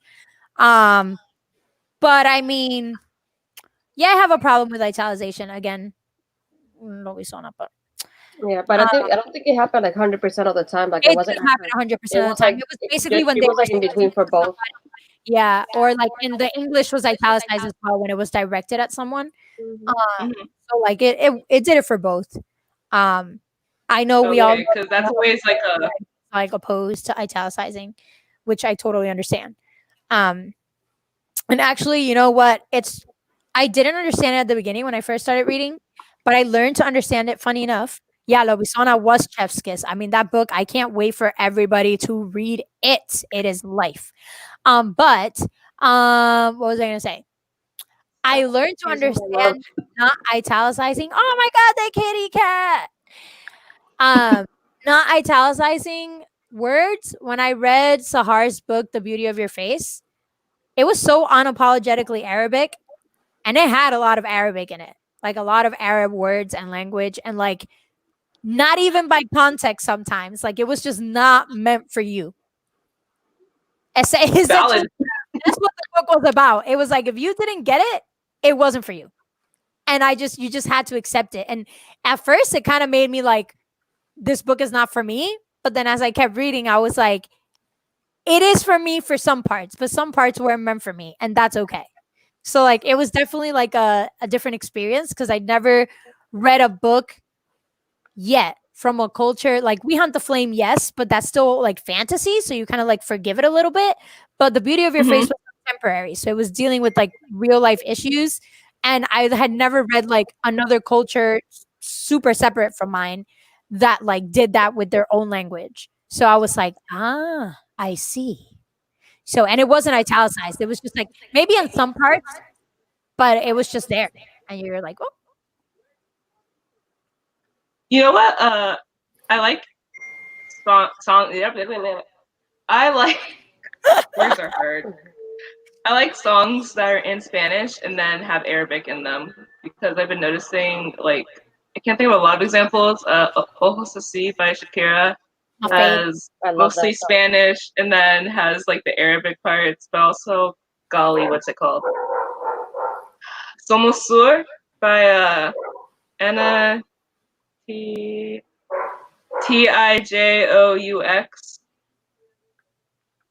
Tij. They Tijo? feature a Palestinian. I want to say they're a rapper. They feature a Palestinian rapper, and so they just the whole song's in Spanish, and then they start rapping in Arabic, and I'm just like, okay, let's go. You know why that is, Because right? they flow really well. Spanish and Arabic, though, right? You know? Because there's words in Spanish that are taken from Arabic. Yeah, all the words in Spanish that start with al are Yeah. actually Arabic words, like almohada and alcoba and like those kind of words are actually like exactly the same in Arabic. Like it's crazy because when I was learning That's why Arabic, it sounds so. there were all these words that I was like, wait a second, I know what almohada means. You're trying to tell me this is Arabic too? And I was like, oh snap. So And so you yeah, learn Spanish. that's why it's yeah, right. So that's why it sounds nice. And who the hell is touching my ding dong ding ding ding? My doorbell. See, this is what I mean. Ding dong, because nobody remembers that it's called doorbell. Like Oh, fun fact about what Astrid was saying earlier about the bounty and the cornflake and all that kind of stuff. It's like other words that have changed, like in Spanish, like estacionamiento, we call it parking. It's Like we're like, oh, you're going to papel parking. Okay, cool. You're gonna leave no, your car te there. vas a parquear. Oh, te too. vas a parquear, which is like totally. I don't even think that's a Spanish word. And then there was like the wallet. We don't say like cartera. It's like, oh, where's ¿dónde está tu wallet? Oh, I left it in the car. But You know? instead of W, it sounds like you're saying with like G and wallet.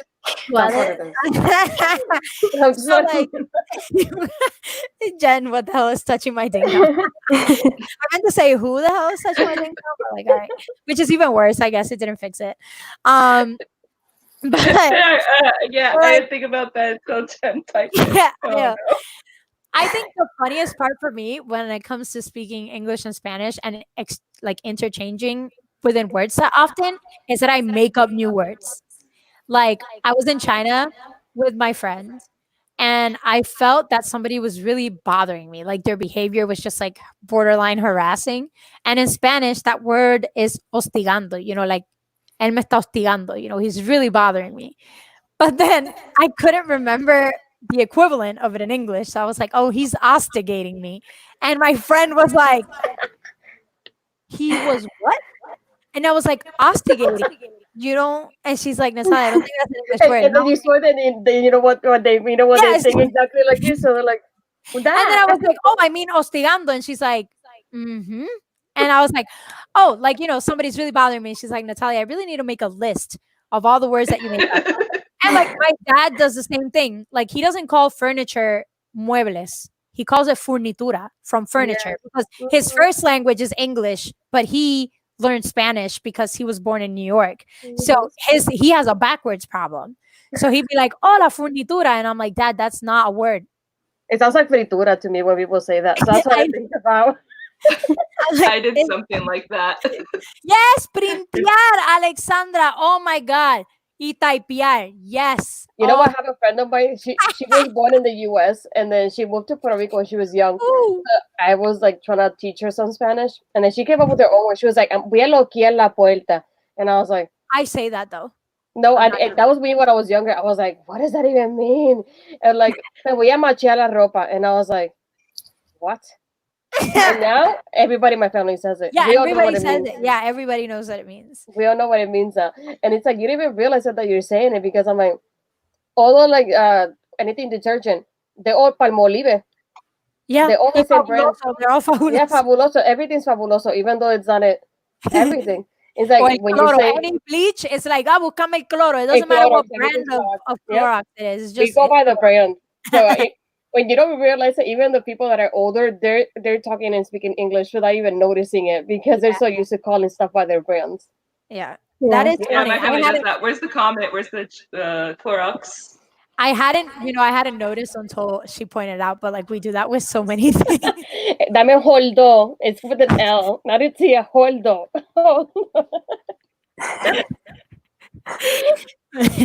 Fun like- fact about Old San Juan too, you can find hot dog like carts, but you can also find baked potato carts. And they're really good. Wait, what? Yeah, I so want a they're baked potato from a Right? cart. yes, so you can go to Old San Juan and sometimes, not always, there's a baked potato cart and you can put anything you want in it. It's almost like so you get it and they put in the cheese and the meat, like whatever you want. Literally. Like sometimes it comes out to 10 I love bucks for like that. a baked potato and it's delicious. Yes, and fritura carts too. Yeah, there's a new one in Old San Juan now, like right by the marina. And also the ice cream is not the same. If you get ice cream in Old San Juan, like from the street, oh my God, do you remember what they call them, Like Astrid? coco piña. No. Oh my God. I know, like está la piragua, which is the one Yeah. made of ice. So Mhm. the shaved ice, they do one in Puerto Rico, and it's called la Yeah. piragua, but they give it to you in like a cone, and they shape it into a Oh, cone and give you limber? like a cone of Or ice. limber. El limbel, yeah, where they freeze it and you suck it out of the cup. Oh. And you usually buy it from like a mom's house. Like it's Yeah. never a store. You like go to somebody's window and you're like, "Can I have a limber, please?" So like crazy. But they it's oh my God. I forget what they called it, but the ice cream is Is it like fine. a paleta? No, it looks more like a sorbet. and they sell it in the streets of San Juan in like this little cart. And yes, the old man selling it, the coco y parcha. Yeah, that See, one. coco y parcha. And Yes. I love mixing them. Woo. Yes. So it's like this little cart that goes around, and it's like just these 3 containers, and Yeah. the old man has with different the red covers. yes, with the red cover, the coco parcha with coconut and peach, and you ask for it, and they put it in a cup, and they mix it, and it tastes so good. Like it's Oh, not ice nice. cream, it's like a sorbet kind of thing. Oh man! Every time I go to Puerto It Rico, sounds I go to good. Old San Wait, you're Juan. making me hungry this time. I know. I literally Why? and this Chinese place in all of Puerto Rico, China Sun. Don't debate me on this. There's there's a China Sun in and like Parada 18 was like stop 18 because that's how we call where the bus stops are. And they sell Chinese food, but it's Puerto Rican Chinese food. However, only the server in the front is Puerto Rican. The people in the kitchen are Chinese. Don't ask me how So that like works. chirico. And then the best one is China Imperial in Plaza Las Americas at the food court because what? So literally I went to Puerto Rico on the cruise ship and I went straight to Plaza Las Americas to have some Chinese Imperial Chinese food because Natalia. And it was still there. I was so happy. But yeah, it was cool. But yeah, we like a lot of foods. Oh, Melanie's saying yes. Yes to what, Melanie? Which one? The Chinese food? Because I know people know what I'm talking about. I'm And, just like- sitting here like I'm hungry now. Oh, wait until we show you like pictures. Then you'll be like, I want it. I saw the pictures that like Natalia when you had see the sent, and I was just mofongo like, and then pastelón and then las canoas. I love canoas when my mom My makes mom them. made some. Not today, but I- yeah, las canoas, they're like Oh, fried plantain, but the soft one, right? If I'm not mistaken. Yeah. Amarillos, which would be like the sweet plantain, and they fill it in with I had those. No. the beef. Oh, Pino Pionono, stop it! Stop it, Melanie! Stop it! I just el bacalaíto, I'm that's trying. what I was think I thinking remember earlier. this. Mm. Do you remember Paola's panel for the thing? Yeah. And golly, how do I think I'm going to learn Spanish? I can't even do English. So it's my major. Go struggle. You ever just regret everything? No. I think because the whole chat was just in love with Danielle Jose Older. Everyone was just like in love. It was the best thing to watch. People But I were think he thirst said trapping. He said something about Mofongo, I think, and like I've never heard of it before, but I remember everyone losing their mind. I'll explain. Like- So mofongo is the plant. So the plantain has many ways. Listen, you can make like 10 dishes out of one plantain. Don't even start me. Amen, sister. Like, Awesome. I'm telling you. So the plantain, you take it, you fry it, and then you have a pilon, which is like this big bowl like this. And Mhm. it has like a hand mast, and you like mash. Mortar and pestle, the Yes. molcajete. Yes. And so you mash the plantain in there, and then you stick it in, and you fill it up with stuff, and then you turn over the pilon on a plate, and it has like un mofongo relleno, which is like a filled in mofongo or whatever. Girl. And then some people take like some like garlic sauce, that they make, and they put it over top with some cilantro. Or mayo ketchup. Oh. Mayo girl, don't get me started on mayo ketchup. I'm still mad. So y'all are sending me the recipes, right? Yeah, and I'm mad. I'm mad because Heinz decided to make mayo ketchup in a bottle. Heinz, that's not how it works. It's not the Mayo same ketchup- thing. No, mayo ketchup has to be done by hand. This is Exactly. And by somebody Puerto Rican. That's all I'm saying. yeah. Probably Hispanic. Fun fact though, you know where I had mayo ketchup and I was shook? That they gave it to me with my grilled cheese. It's a thing. Slovenia. So I was in Slovenia and I ordered grilled cheese. And I'm like, okay. Grilled cheese arrives and I see this little thing that looks like mayo ketchup. I'm like, no way. I'm like halfway across in the middle of freaking Europe, like low key. I didn't even know where Slovenia was before I arrived. And I was like, is this mayo ketchup? So I'm like, I dipped my grilled cheese in it. It was mayo ketchup and it was delicious. And I didn't even know how good it tastes to dip your grilled cheese in mayo ketchup. Just so y'all know. Grilled Oh, cheese. and then sandwiches de mezcla. Don't. Those are so good. Those I don't even know how to explain. Those are like that's a mystery of Puerto Rican cuisine. Yeah, I brought them to my high school once, and people are like, "Oh, what are those called?" And I'm like, "Sandwiches of mix." I can't even explain it. It doesn't have a direct translation, and I don't know what's in it either. That's Me neither. like they just I don't know appear, what's in it. they just appear at birthday parties. Like my And dad they used to disappear make like that my too. birthday every time, and I'm And then like, they disappear like this too. That's all I'm saying. it really does. Danny, what's a food you want to try? The what was the name? Tostones? Ooh, those Apple? are good. Yeah, because well, in Mexico, almost all the dishes with plantain are sweet. And Yeah. when I saw that in Puerto Rico they are also salty, I was like, salty plantains? And I really want to try it.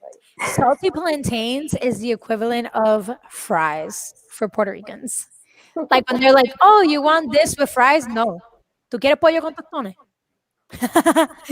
like we don't get fries, we get tostones. That's like I've only had plantains sweet. y'all are missing out.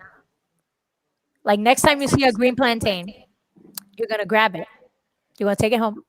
You're gonna peel it. You're gonna chop it in 1-inch pieces. You're gonna fry it, and then after it's fried, you're gonna grab a bottle of any kind that has a flat, and you're gonna smash it, and you're gonna put it back to fry. And that's I it. wish, That's honest. I wish I could send you guys my mofongo because I started making it because I learned from somebody from a chef in Puerto Rico that was a friend of ours. After that, every couple or like months, my mom's like, can you mix it with that mofongo you make?"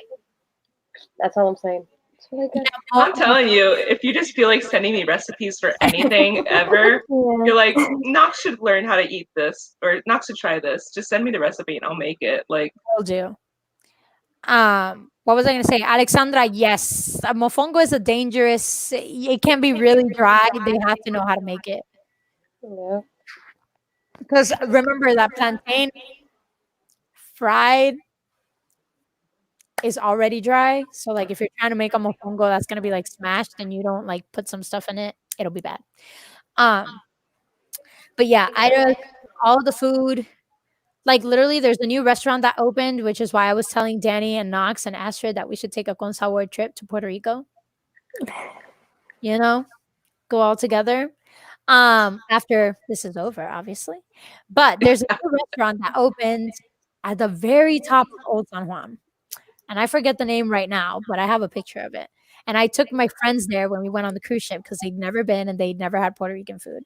And they serve you this like get to know Puerto Rico platter that's on a Puerto Rico wooden plate, like huge, like a Puerto Rican rendition in wood. It's awesome. With all the traditional Puerto Rican foods, like pernil, tostones, sorullitos. Like, it was so good that even though I was Puerto Rican, I was living for this plate too. I was like, this is my first experience. You didn't know? So, Now that you mentioned sorullitos, they just opened a Maison right across from me in La Dos Mallorcas. I really miss them.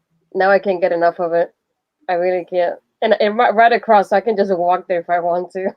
don't talk to me.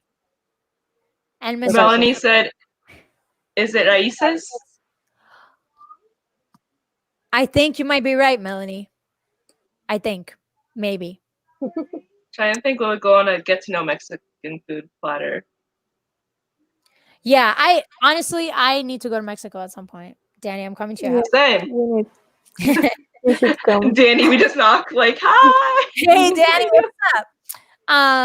Yeah, no, I think it is Raices, I'm pretty sure. Maybe. The other one I go to is oh my god, what's the name? I literally can get there with my eyes closed when I'm in Puerto Rico, even though I didn't go for like 10 years. I think it's Manuelito, something like that. Anyways, it's a place that has been in Puerto Rico for decades. And I thought it was going to be closed when I went back, and it wasn't. And one thing about Puerto Ricans, so my mom and I hadn't been back to Puerto Rico in a while. I have been back because I worked on the cruise ship, so I got a couple times. When I bought my mom on a cruise, and we both got off in Puerto Rico, when you are Puerto Rican who lived in Puerto Rico and you left and you come back, it's like you never left. Like everything feels like your house is still there and you can go home and everything feels so familiar and you don't forget anything. You know exactly where your favorite places to eat were and like all that stuff. So that was cool because I was like, I forgot my own island. And speaking about not being completely Puerto Rican, I get mad at some people because I was born and raised in Puerto Rico, but I've lived in the States for 10, 11 years now. Um, and people like to say that I'm losing my Puerto Ricanness sometimes. And I'm like, from where? I was like, who has a measurement of how Puerto Rican you are? I, There's no. Well, if you see with this graph, no. It's It's like sit down. You're right here. You need to be over here. you're losing something. So yeah, that part is a little bit like, you know, and I was so hyped today because like everybody's like, I don't know if y'all are on TikTok or if any of you are on TikTok. You don't need to follow me on TikTok, not a requirement. However, hey, there you go. But today I was telling Danny that I was doing a Latina dance TikTok because now there's like a challenge with like Latina dance check and like we dance like bachata, merengue, salsa, and like all these things. And I was doing like the little different videos before we came on this live, and I'm trying to put it together. But like, you know, it's so cool because in there's also like a Latinx community, and they be like imitating novelas, which is like my favorite shit. Like, it's so funny. Mexican novelas, like Brazilian novelas, Portuguese novelas, and they'll just like have the screenshot there of the novela and just like act it out. It's priceless. So I absolutely love it. But yeah, there's just so much going on. But like, do y'all have any questions to talk about? Like anything you want to know about Puerto Rico or the book, or just like regular questions to talk about with y'all? You mentioned TikTok, so I did want to say I keep seeing people do the pass the book challenge thing. Where they like pass the. I want to do that. Yeah. I was gonna message you all and say, can we do it like Con Sabor version where we have like Latinx books and we're all just like we do this and then we're like dressed all cool and stuff and then we're like, here's the book. Put that book back on here. I need it. I need it. Oh yeah, I also brought this up because I was gonna tell you something but I forgot. So who is it? But 1 second. Yeah. Oh, cool. Here it is. Oh, Melanie has a question when we're done. Okay. Oh, what do you expect? Tiffany D. Jackson this is an Edgar Allan Poe. I know. Like retelling anthology, and I love it. I'm reading it, and the best thing, I didn't know this, but they have the actual original stories in the back. I'm hyped. Yeah, right? Stories like what? I do too, but now I have this, and I'm still gonna get another one because I'm trash. But Tiffany D. Jackson did the Cask of Amontillado, where essentially Montresor, the person who locks Fortunato in, is pretty much locking in this guy who was always rude to her and talking trash about her family and calling, like, pretty much being like, you're too Americanized to be, I want to say it's Haitian in this. I would have locked I was like, too. I would say, you know what? Or Barbados, that's where it is. Where I'm like, you know what? Go ahead, Cindy. You lock him in during Carnival. Yeah. And I'm just like, we stand. But also, this book is so good. And it has like diverse retelling. So like, I'm hyped. Annabelle Lee is a female-female relationship retelling.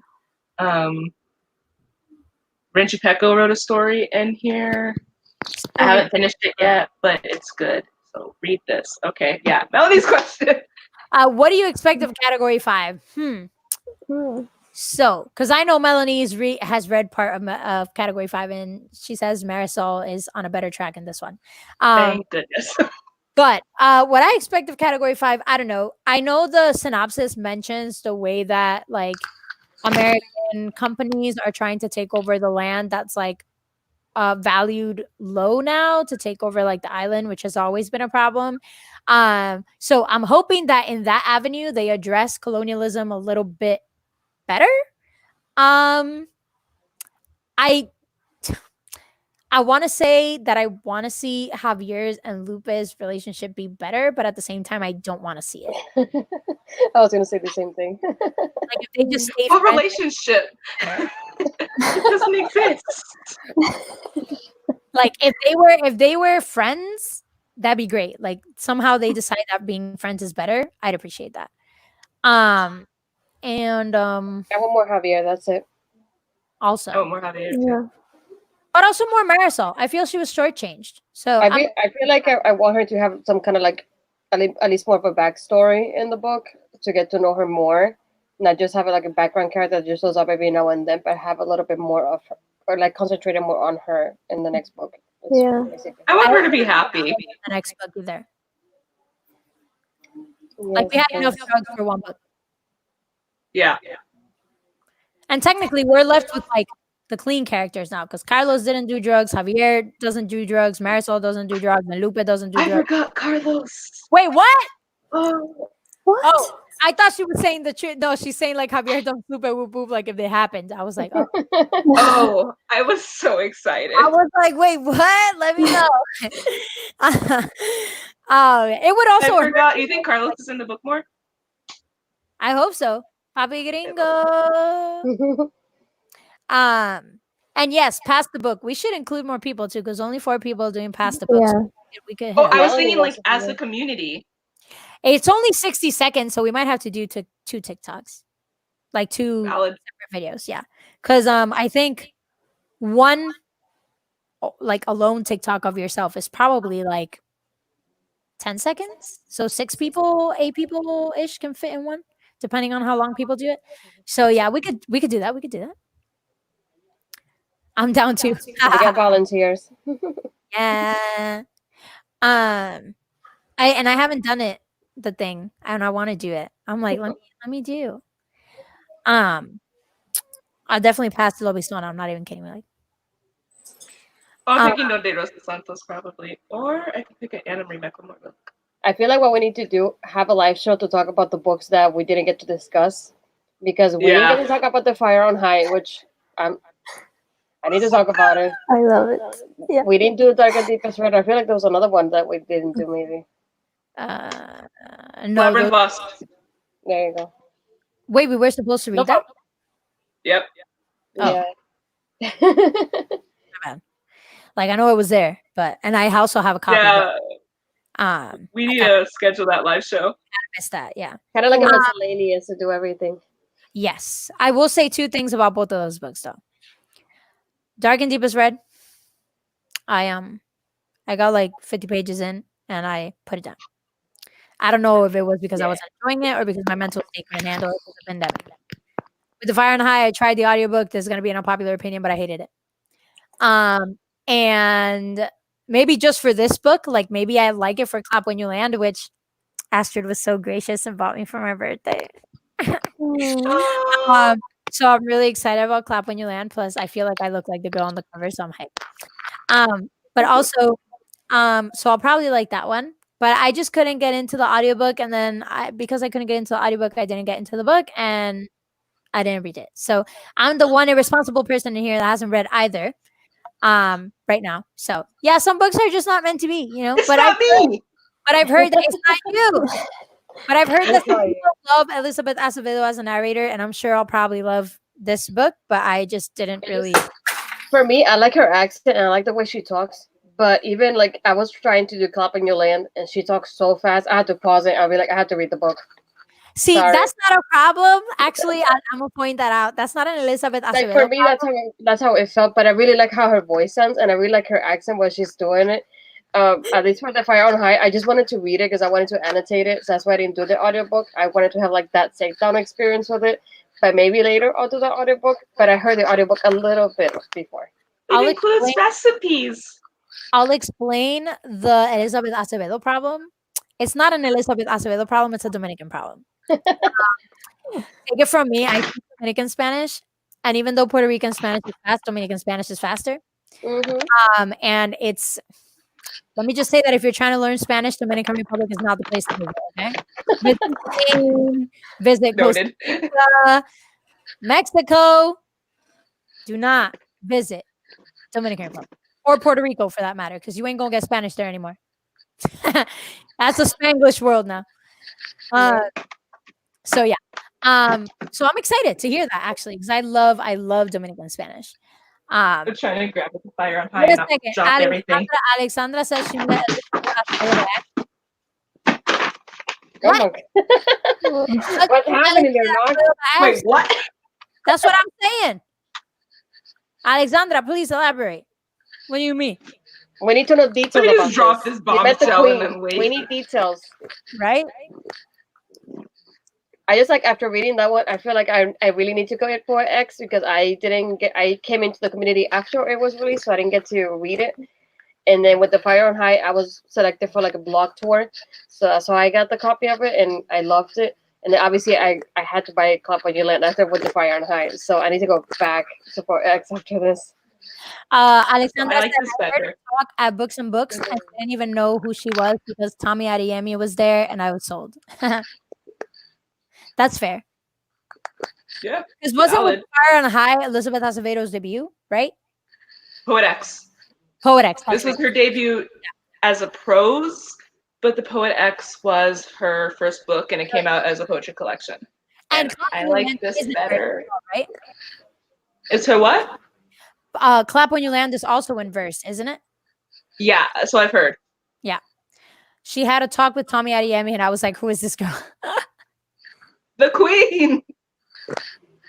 To be fair, I don't blame you because, like, until I got involved with this whole Con Sabor challenge business, which I'm really hype about, I only owned 8 Latinx books. And fun fact, out of the 8 that I own, I haven't read any of the 8, but I've read a lot more.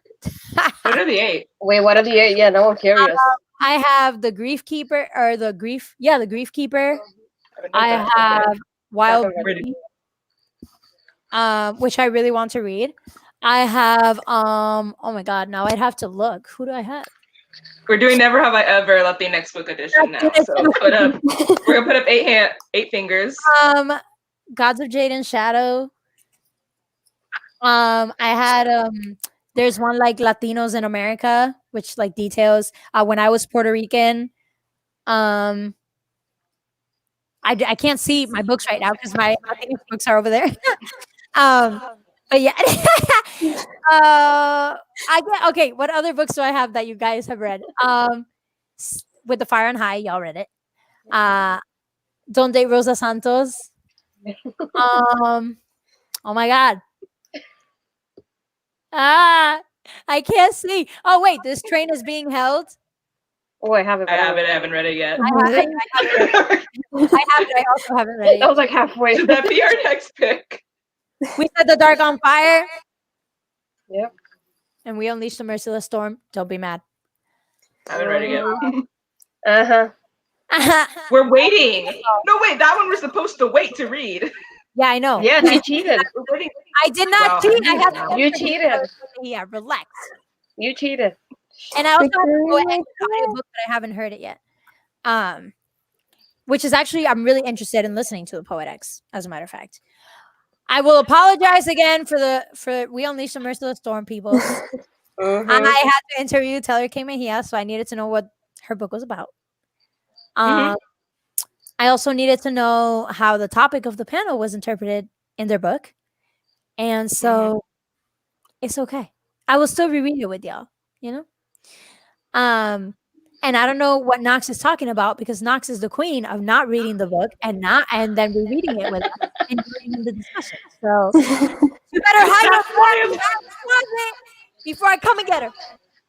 I'm talking because specifically with so Natalia got me my my copy of We Unleash the Merciless Storm. Thank you, by the way. I love you. So remember I love you when I'm about to talk trash. So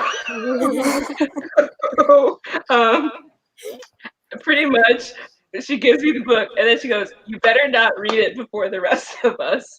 You're reading it with the rest of us in June when we read it." And then Natalia goes and reads the book that she very specifically told me to wait for. Leland already made me cry over this. I didn't have a choice. Okay. Mhm. Alexandra said The Train is Being Held is very intense and romantico. I need to read that one.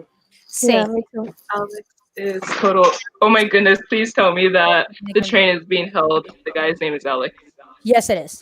Yeah, Is that what that's you what I mean? was talking about. Yeah. If I'm not mistaken, it's Alex Rosario. I think his last name is. But yes, he's a Dominican baseball player, and she's Cuban. She's a white passing Cuban. I'm pretty sure. So also We should pick it for a buddy read. Yeah, I'm doing a buddy read for Incendiary starting tomorrow, and I'm like Oh, hyped. yeah. stop. I'm so they have to excited for redo that. my copy. I It's can't on wait Scribd. for it. Now I'm hosting it, so I can't wait. I The have audiobook's on starting it Scribd. tomorrow. Yeah, we're starting it tomorrow, and I'm really, really excited. I haven't And read then the Owl Crate. the thing I love the most is like Zoraida saw us tag her in the announcement, so she messaged the other host and she told her that she's gonna give us a sign plate for every person that signs up for the buddy read. And I was like, I love No way. Zoraida. That's so Yeah. cool. I'm in the Oh. buddy read. Yeah, so everybody in the group chat is gonna get a signed book plate from Zoraida if they join in the buddy read with us. Like mine is already coming signed, but like that's still really cool. I know. I was like, I did my pre-order incentive, which I'm waiting for. I think it had a book plate, but Did I'm I- not really sure. Did But I? if it does, I'll save No, it. because it was Owl. I did it through Owl Crate, so I'm getting I whatever. was going to do it through Owl Crate, but I didn't like the fandoms for this month's. I mean, it didn't really bother me. I just wanted to support Incendiary in a book box because, like, a lot of Latinx books don't get featured in a book box. So I was like, let's show them that there's like, Well, supposedly the one that we're getting not for this month, but for June. next is month? It's when Dreams Descend. If I'm not mistaken, that was the clue for it. So I hope it is. it is where Dreams It is. That's what Jason said. and Yeah. where Dreams Ascend, was delayed. Yes, Yeah. People Mhm. from Owl It's Crate coming out in August. will be the only So people. I was like, I'm glad I subscribed to Owl Crate, especially now at this time when we get Incendiary and then that one afterwards. Yeah, that the people I'm with the so Owl Crate will excited. be the first people with Where Dreams Ascend because Where Dreams Ascend publishes after the Mhm. fact. So, Mm. which is really cool. I have an arc of Where Dreams Ascend, and I really want to read it. Lucky. I'm hoping I get. Yeah, same. I hope I get some Night Circus Caraval nostalgia, just because. But like better because I heard her world building was amazing. Don't get me wrong, I love Caraval. My wall is full of it. However, diverse versions. I want it. Yeah.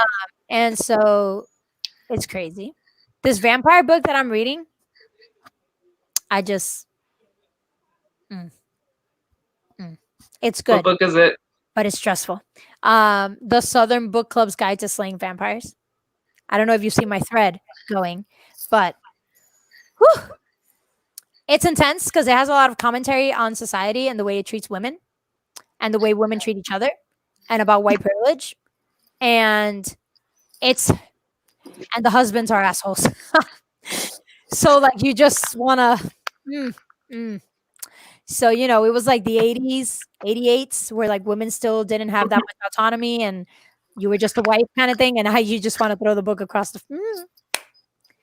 room, you don't even want it. It's a good book. It's a good book, Melanie, but it's you need patience. Like if you read that whole book through in a day, you're just gonna come out angry. Even if you loved And you it. throw it like a chancleta to the wall. You literally will throw it like a chancleta to a wall. Like literally. And it's a black book, so it won't stand it. All right. So don't throw it.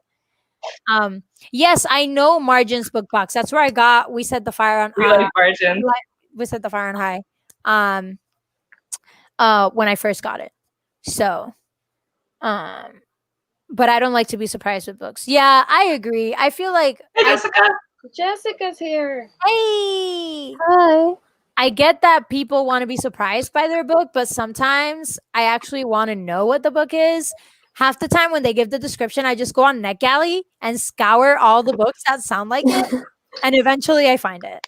So Facebook has like book groups dedicated to trying to figure out what the book is, which is how I know that next month's Owl Crate is, which is why I'm so excited. Because if I don't like the fandoms, then I'll check to make sure that at least I'm excited for the book before. that's true. I know Yeah. I follow I wanna on see Instagram. something It's that I like.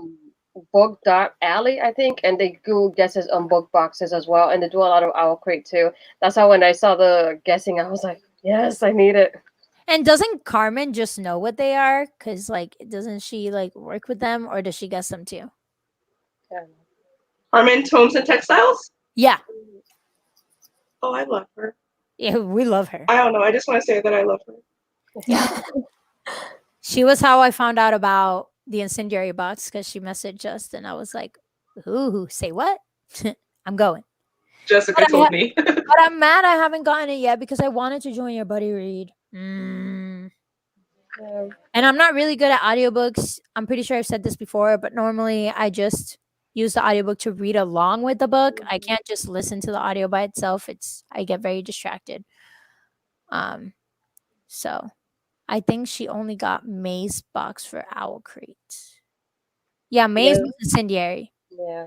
So if anybody has it and wants to join, we're starting tomorrow, and I'll add you to the chat. We So I'm haven't received it yet. I'm sorry. I They want would have to. received it I'm yet. glad I'm off tomorrow so I can read it and just like do a couple more pages if I can. No, we finished reading Lobisona in the staff group for the Social Distance Book Fest. We'll be having a Zoom call soon about it. We have a lot of thoughts. Not in a bad way. I gave Lobisona 5. I absolutely loved Lobisona, but there were some things that we had discussed that we're going to talk about.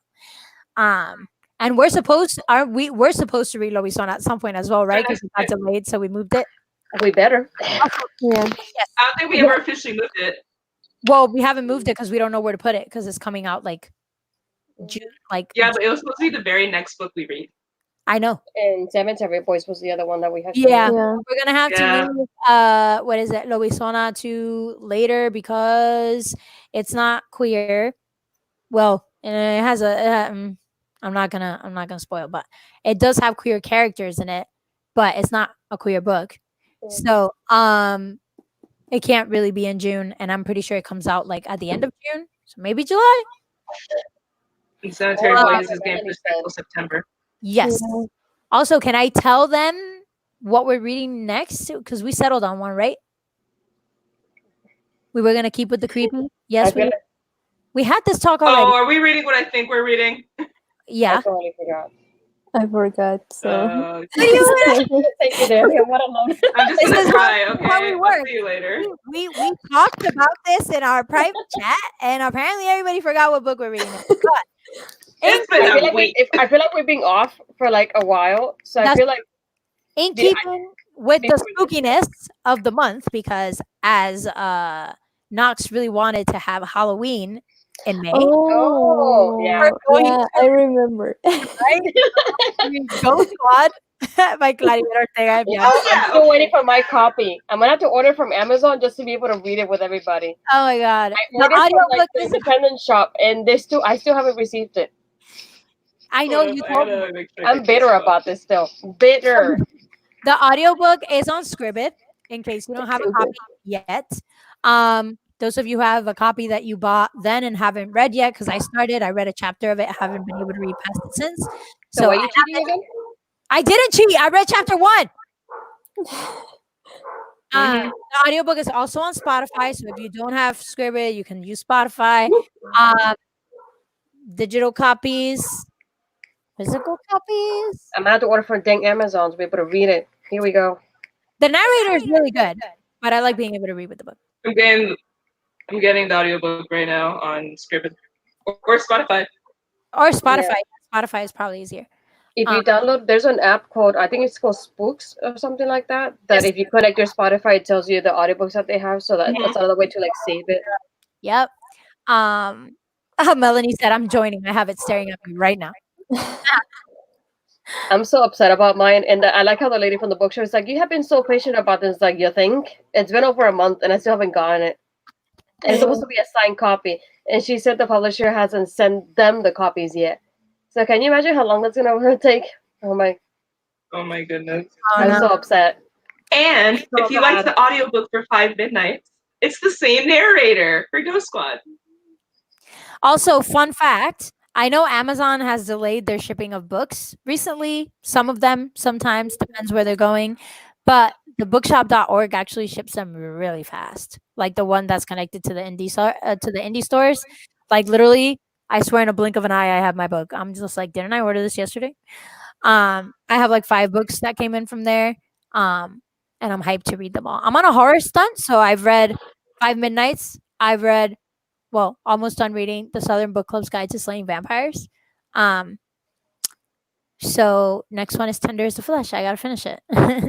The Check next I'm one, on a horror thriller binge. I'm in the vampire stuff. I'm like, I got crave because I've been seeing too much of it, and I'm like, I need to read it. So that's the next one I ordered. Also, Nobody Murder Me, but my copy of Twilight came in. I have mine. I'm thinking about rereading it. Thinking about it. Oh, I'm rereading it because, oh my God, there's somebody that Midnight wants to Sun. watch the movie with me.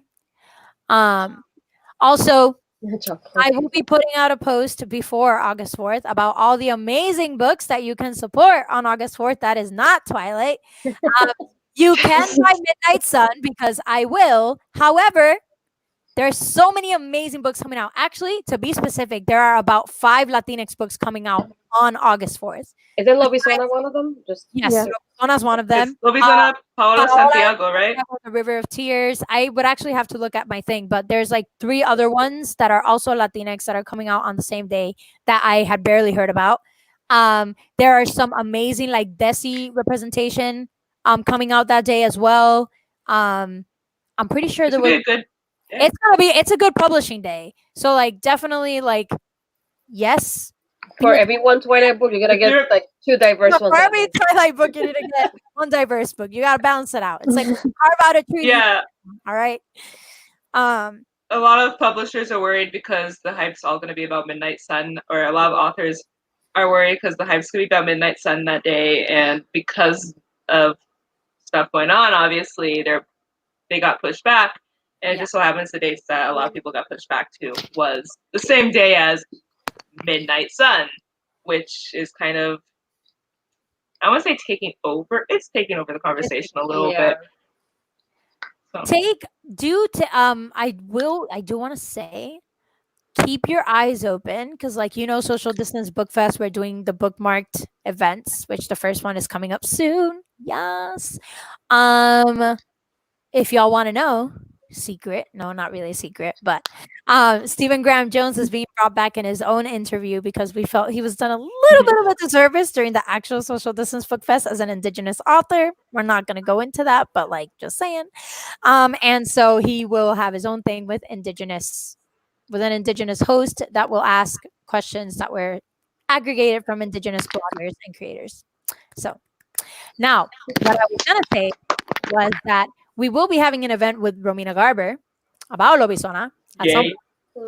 Mhm. We're still settling the date because we were gonna have it when her book released now, but then it got pushed back like a couple of days before it was supposed to publish, and we didn't know. So we're still waiting on that and figuring out what we want to do with that. But there is gonna be an event with Romina Garber and Lobizona. So like, yes. And also Romina Garber is the cutest. I just want to say that. Like her energy. So, when I completely forgot what we were reading this next, I thought for a second we were reading The 10th Girl, and I was about to cry. But also, Read that. it gets better. So they just I'm announced. Could you tell my pain when I said that?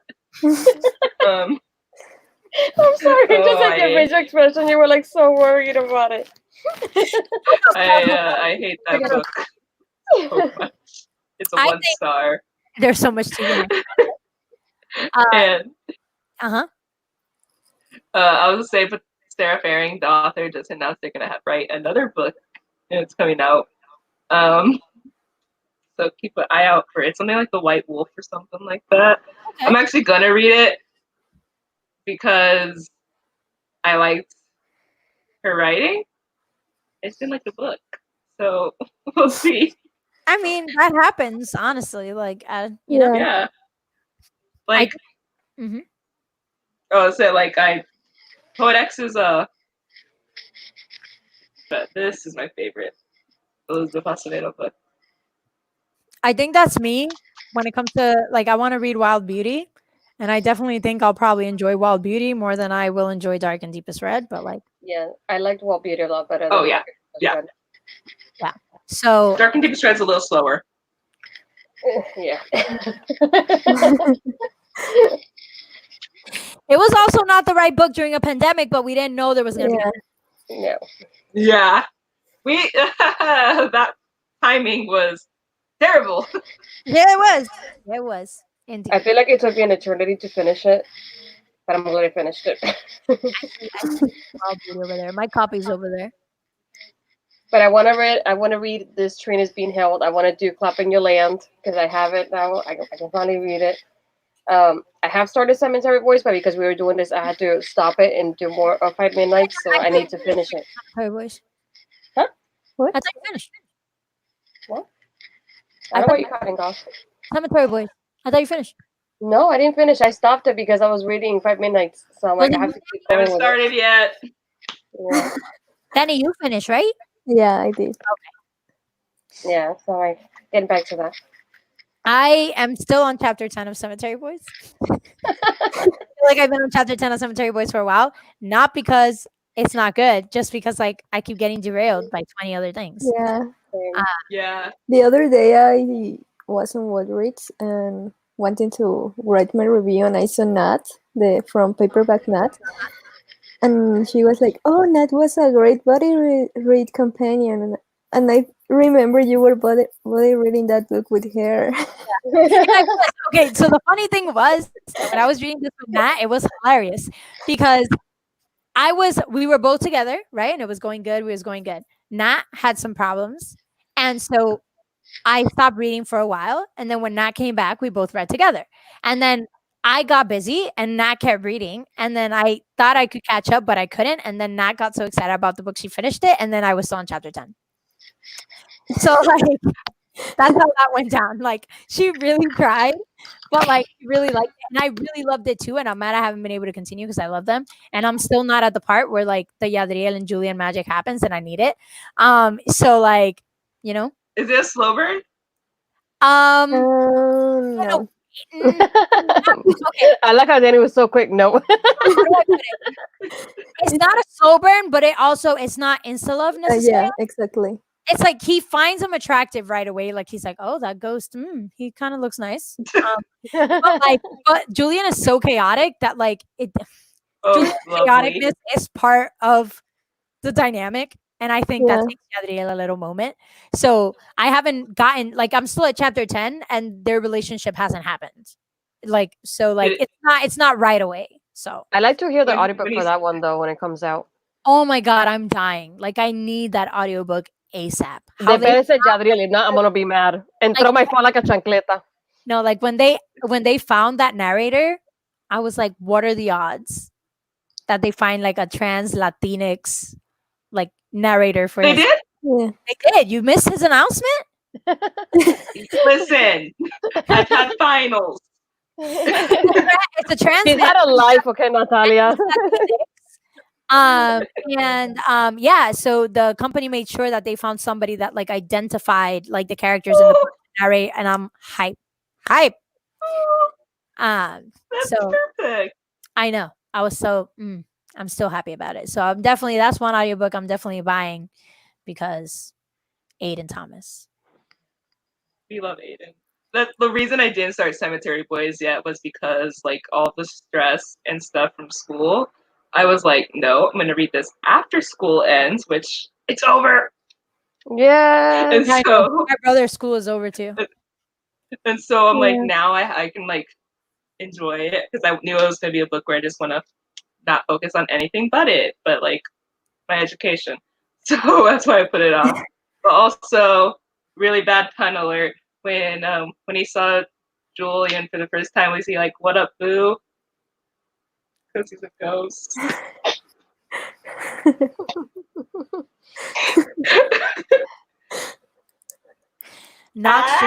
Was he drop dead gorgeous?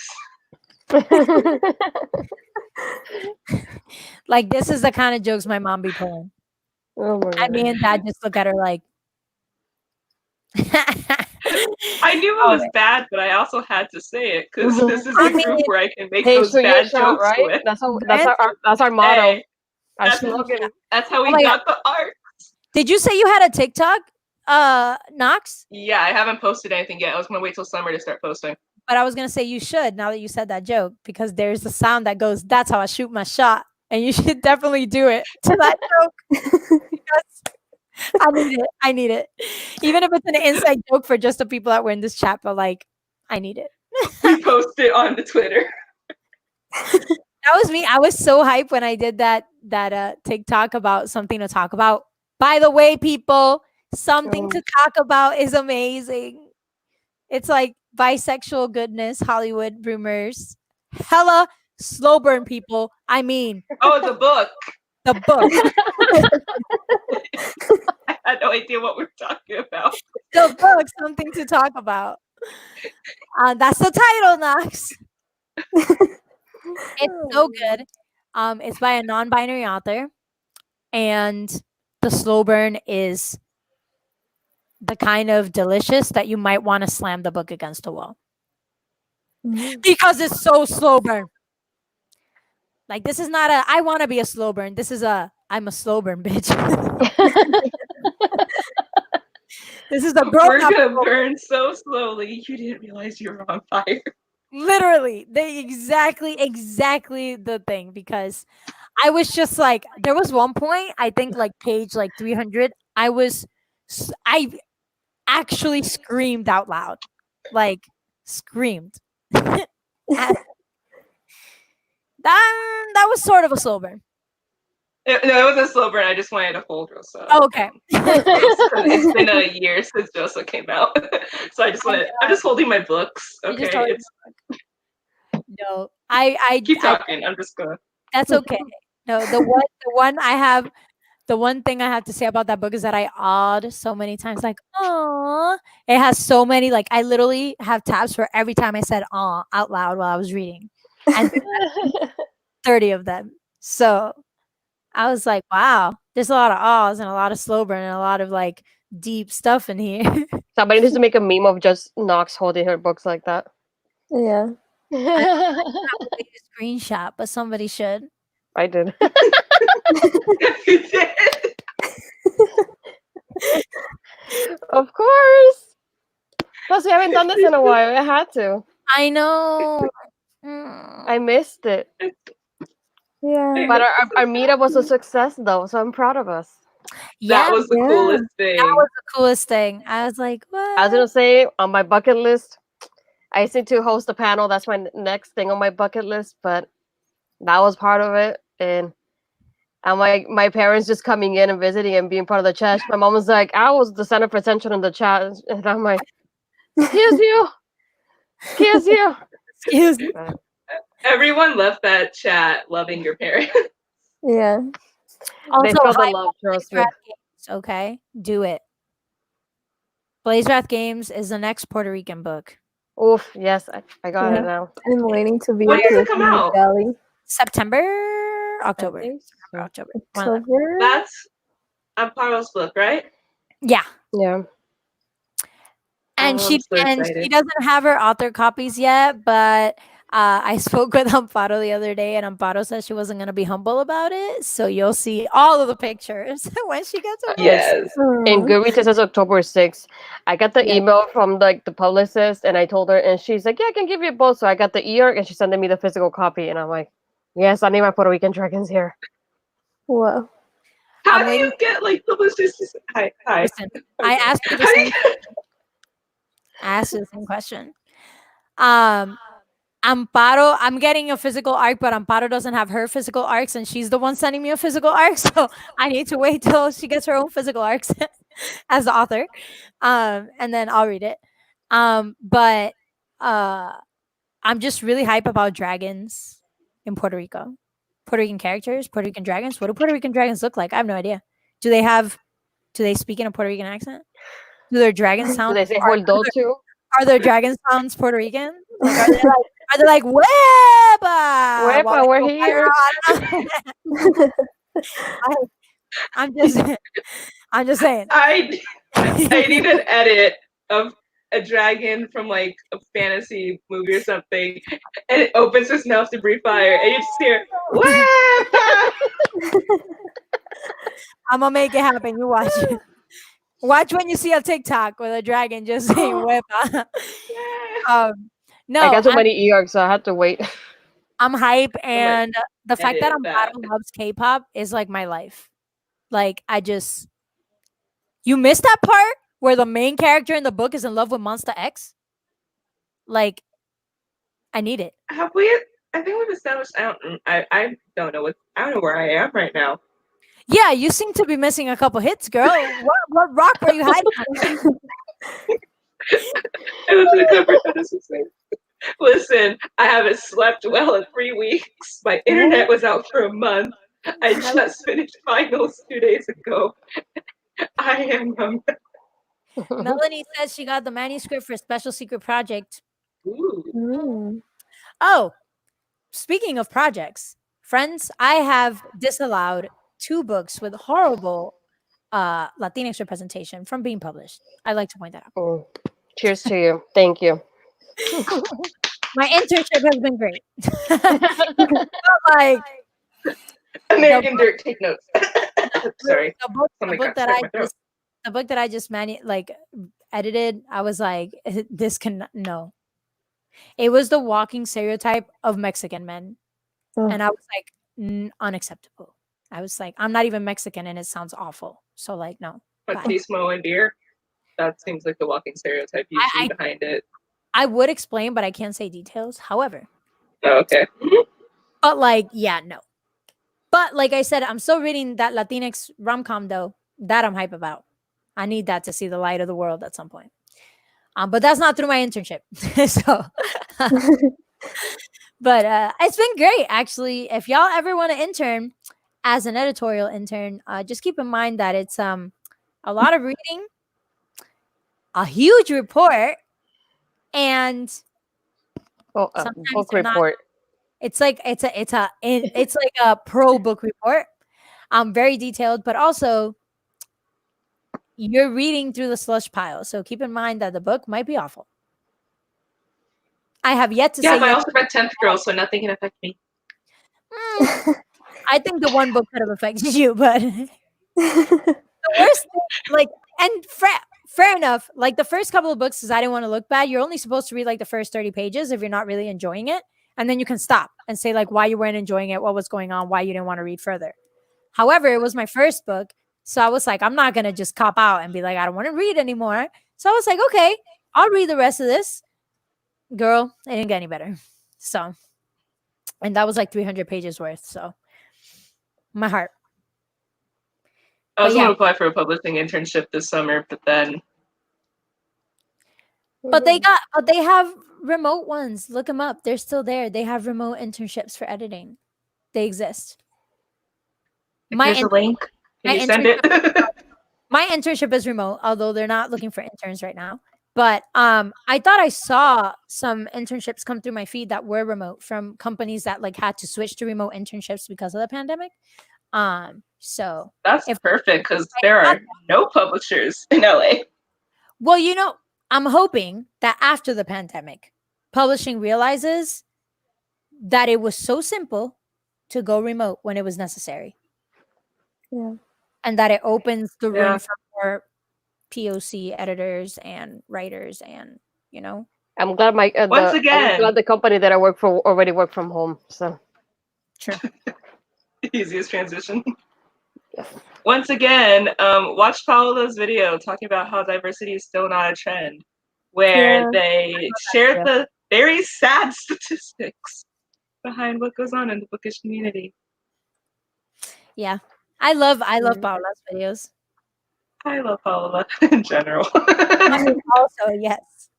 I know. I'm trying to make another video, but I'm just like, it's so hard because I like think of an idea and then I'm like, when you've read a lot of books and you don't forget the details, you know why you love it, but you forgot like the character names and stuff. That's me all the time. Literally, like the moment I close a book, it's like as I forget. Yeah, I forget. So like, I really wanted to do a video about like like I wanted to do one for the August 4th books, like books you should be supporting and or screaming about. And I wanted to do like 5 books that I'm screaming about right now that people should be reading. But like, and I wanted to do a reading vlog about my horror books, which I'm almost done with 2 and haven't said anything about them in a reading vlog. But I'm just like, it's so hard during the pandemic because like everybody's home.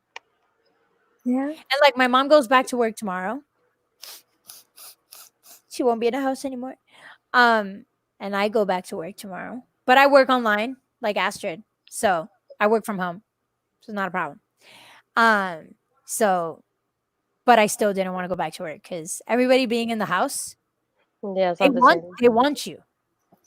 You know? They want to Yeah.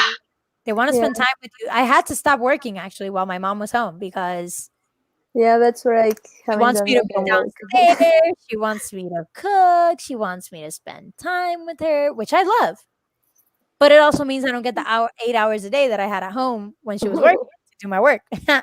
So it's been a little bit. Yeah. They just announced that my fall semester is going to be online, I heard. and between that and the fact that I did do remote work during this pandemic, where it's like you're right. It's like, okay, but are you going to come out of your room and spend time? It's like, but I'm still on the shift technically. And it's Right? like, but I still have this homework I need to catch up with. Yeah. Like, I had to finish my finals, and they're like, but we need to go to the store. And like, luckily, my grandparents are super understanding. So like, I might have to be like, but fine, like stay up like 3 times, like maybe. But they'll be like, sorry, yeah, totally, yeah, go do your thing. We'll just figure out when to do this. But still, the idea of having to always be like, okay, but I can't is very.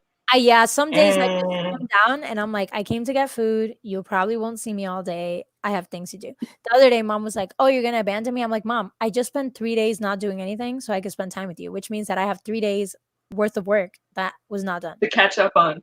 Yeah, like. Mine is like, I can hear my mom calling me so often. I'm like, Mom, you do know that I have to be here because if my lead calls me and I don't answer, she'll be like, where's Astrid? I'll be like, my mom called me. Yeah. That's not a good excuse. No. My Yeah. sister. And I feel bad for moms too, because like at some moms that I was playing Animal Crossing with have like kids, 1 and 2 and 3 kids. And they're homeschooling their kids, plus they have to do their work, plus they have to be a mom. And I'm just like baffled at how these women can get it all done. Cause I'm just like, I can barely handle myself. You imagine having to follow around some children. Yeah. Yeah. Well, Being a parent isn't easy, but being a parent now probably is. my quite. little sister has somehow become the mom of the house. And she's like, Daniela, stop reading. You should be cooking. Daniela, please come mop the floor. Daniela, please take the dog out. And I'm like, I need to do homework. I'm supposed to write a play for my final. And I'm like, 5 scenes only. And I'm like, I need to write. And they are like, no, come play with us. No, we're making cookies. No, we're making cake. Oh, look, we're making tres leches cake. And I'm like, I need to do homework. Hold up, but you're gonna send that my way, right? You're gonna send me to Tres Leche, right? Of course. But yeah, my little sister is like a little señora. And she's always like, no, you need to clean. No, you're sleeping too late. No, you're waking up too late. No. And I'm like, what? You're 17. Please stop. Oh my God, that's so funny. But not, but yes, it is. Like I It's can't. sad, but it's funny. Yeah, Accurate. I sometimes I'm just like, listen, I need to sit, like I have a board and it normally has a to-do list there. Right now it has 2 things that have been on there for 3 days, which means that it needs to get done. I have a blog post on my blog half started that I haven't done. And I just got tagged in a YouTube video today, which is the same exact blog post I was going to write. So I'm like, do I make the video and just link it into the post? Like, Also, I tagged you in a video. Sorry to add to your stress, but I tagged you in a video. it's okay. She tagged me in a video. Travels and Fiction tagged me in a video. And I feel bad because Travels and Fiction has been tagging me in videos. And I haven't been able to make any of the videos she's tagged me in, which is so crazy because Travels and Fiction and I were supposed to collaborate when the pandemic started. And because the pandemic started, we could not get through what we wanted to do together. And I'm just like, I need to do one of the videos she's tagged me in because it's gonna look like I don't want to participate. And I love that girl. So I'm like, this is not the message I'm trying to get across over here. So I'll probably do it. It was like the stay-at-home book tag. So I'm probably gonna do that one because it's a lot easier to do it in video than it is to type it up. Cause just like Mhm. so I just like link it to my blog. But I'm also waiting on the author of Playing House because I sent her some interview questions. Mm. But yeah, I think it's hard managing like school or work, and especially in a Hispanic house. This is the thing. Yeah. It's not That's the any theme. regular house. It's in a Hispanic house specifically because it's so family centered and everybody wants you to be together and spend time. And you're like, I need some time to myself though. Like my mom was like, I haven't seen you playing your Switch. Are you tired of it already? I'm like, Mom, I can't multitask events. Like if I'm reading, I can't be playing Switch because I'll want to play Switch and I won't want to read. If I'm watching Netflix and I'm really into the show, I can't stop watching Netflix because I'm not going to want to read. So I'm just going to go finish watching Netflix. Like I can only focus on one form of media at a time. So right now, because I'm not done with the horror book, I'm like, I don't want to pick up the Switch because if I get into it, I'm going to stop reading the book. And I'm buddy reading it with Nat. So I'm like, no, can't do this to two people, especially not two Nats. Come on. Like I can't, Nat squared. I can't do this. So yeah, but it's going well. That buddy read is going well. I'm actually keeping up, but I just fell behind a little bit. Tomorrow I'm gonna have to read just till the end of the book because whatever. With my family in the pandemic, before that, I hadn't been home because my school is 20 miles away, from, 20 miles from where I live. But I took, like a moron, I took an 8:30 in the morning class. And so, yeah, well, I thought I was going to be driving, but I crashed my car into a tree. Stories. And so I don't have a car to drive, and I just see Danny looking at me like, Knox, you did what? I said this before. And face. well, I've said this before. I crashed my car into a tree by accident. Anyways, so I don't have a car, and I had an 8:30 class. So I kind of during the week lived with my mom and my aunt because they lived like 15 minutes from school. So my mom would drop me off in the morning before she'd head to work. But I also had class Monday through Thursday. And then I worked Fridays for an hour at school. So literally, like Monday through Friday, I wouldn't see my grandparents, and I only see them on the weekends. Mm-hmm. And so it's like when we came back, I don't have to commute anymore because there's no place to go. And so everyone was just kind of like, okay, but we haven't seen you and we miss you. So we know you're working, but like, come here.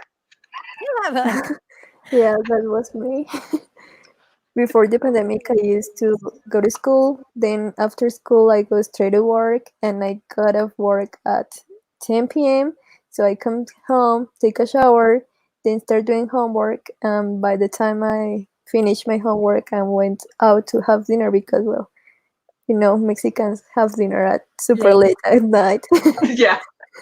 So it was like 11 p.m. and everyone was already sleeping, and I was like, I never saw my parents. So now they are like, you have to dine with us. You have to have breakfast with us. And like, I need my time alone. My mom will be like, are you not going to eat today? I'm like, Mom, you wouldn't ask me this if you weren't here. Yeah. I would just starve till 5 p.m. I have a habit of doing work and forgetting that I have to eat something. Like it's not a good habit, but. Oh yeah, I did that. I was about to go to bed and I'm like, I need today? anything today. And I like got back up and I'm like, but I'm not hungry. And so I just walk out to the living room and see my grandparents. And I just look at them like, so I'm not hungry, but I kind of forgot to eat all day. What do I do? That's me with drinking water. I always forget to drink water. I barely. What is water? What is water? I don't know. Who knows her? Do you know her? Because I don't know her. I Tea do. and Dr. Pepper. I have water in here, but like I barely drink it. Yeah. Pandemic life is. Yeah. Woo. But books. Books have been my saving grace. Wait, that's a flavor? Yeah. They're like crispy, sweet churro twists. Are they good? I don't know. It's sealed. I thought maybe you had them before. You know what? Good night. I'll see you all another day. I didn't mean to call you out like that.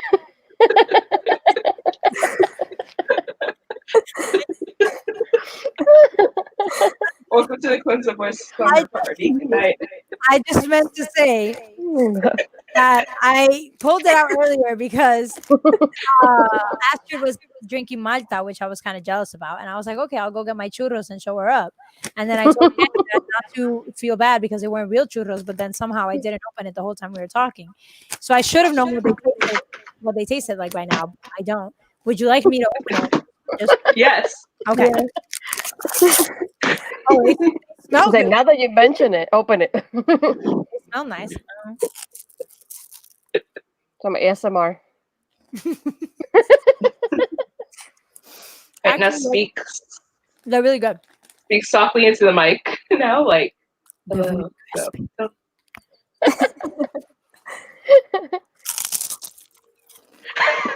Thanks for the sound effects. I actually hate ASMR. Yeah, I do too. I was joking. Like I love Mel to the Any, but I can't watch their videos.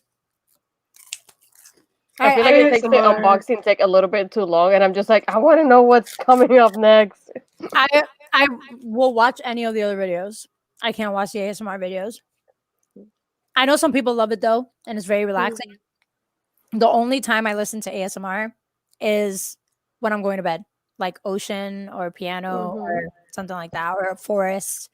But like in a video, it's too much. I feel like my senses are being overhyped when I'm awake.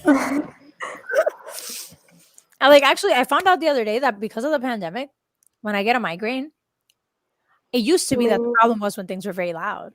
But actually the problem is with the silence now. Like I actually need to talk. I called Astrid the other day because the problem is the silence. Like if I don't have somebody to talk to, I can't get any work done. I'm like this, like typing and like looking. I'm like, Like she's literally doing her work with me on the camera, and I'm just she's there, and I'm typing, and I ask her questions every now and then. But I'm just like, yeah, I'm like, sorry if I'm not looking at you, but I'm listening to you. yeah. And I called my other friend the other day for the same thing. I was like, you got like 30 minutes because I like need to get stuff done, and it's not happening because the silence. Because my room, it's like nothing's going on, and I wake up really early to do my work, like 8 a.m. or something. So everybody's sleeping. Wow. And it's just like super quiet. And I'm like, oh my God, I need to write this blog post or read this thing. And I'm like, I can't focus. Like I'm thinking of like 20 things at once in the silence of my brain. Like I quiet, silence, nah. That's why, no offense to quiet people, but like, if I seem weird because you're being quiet, it's not you, it's me. As I can't with quiet at all. I didn't realize this was such a big deal until last semester. I made a friend in the club that I'm in at school, but they're so quiet, and I didn't realize. So we'd both be walking after the meeting, like towards our classes, and I'm just in my head like, okay, so what do I say? So how do I people like quiet, right? Should I just be quiet? But it's quiet, so and then they'd ask me a question, so I said, "Oh, thank you," because I was like, "Oh, thank you for talking," and then they just looked at me, and I'm like, "Bye," and I ran away.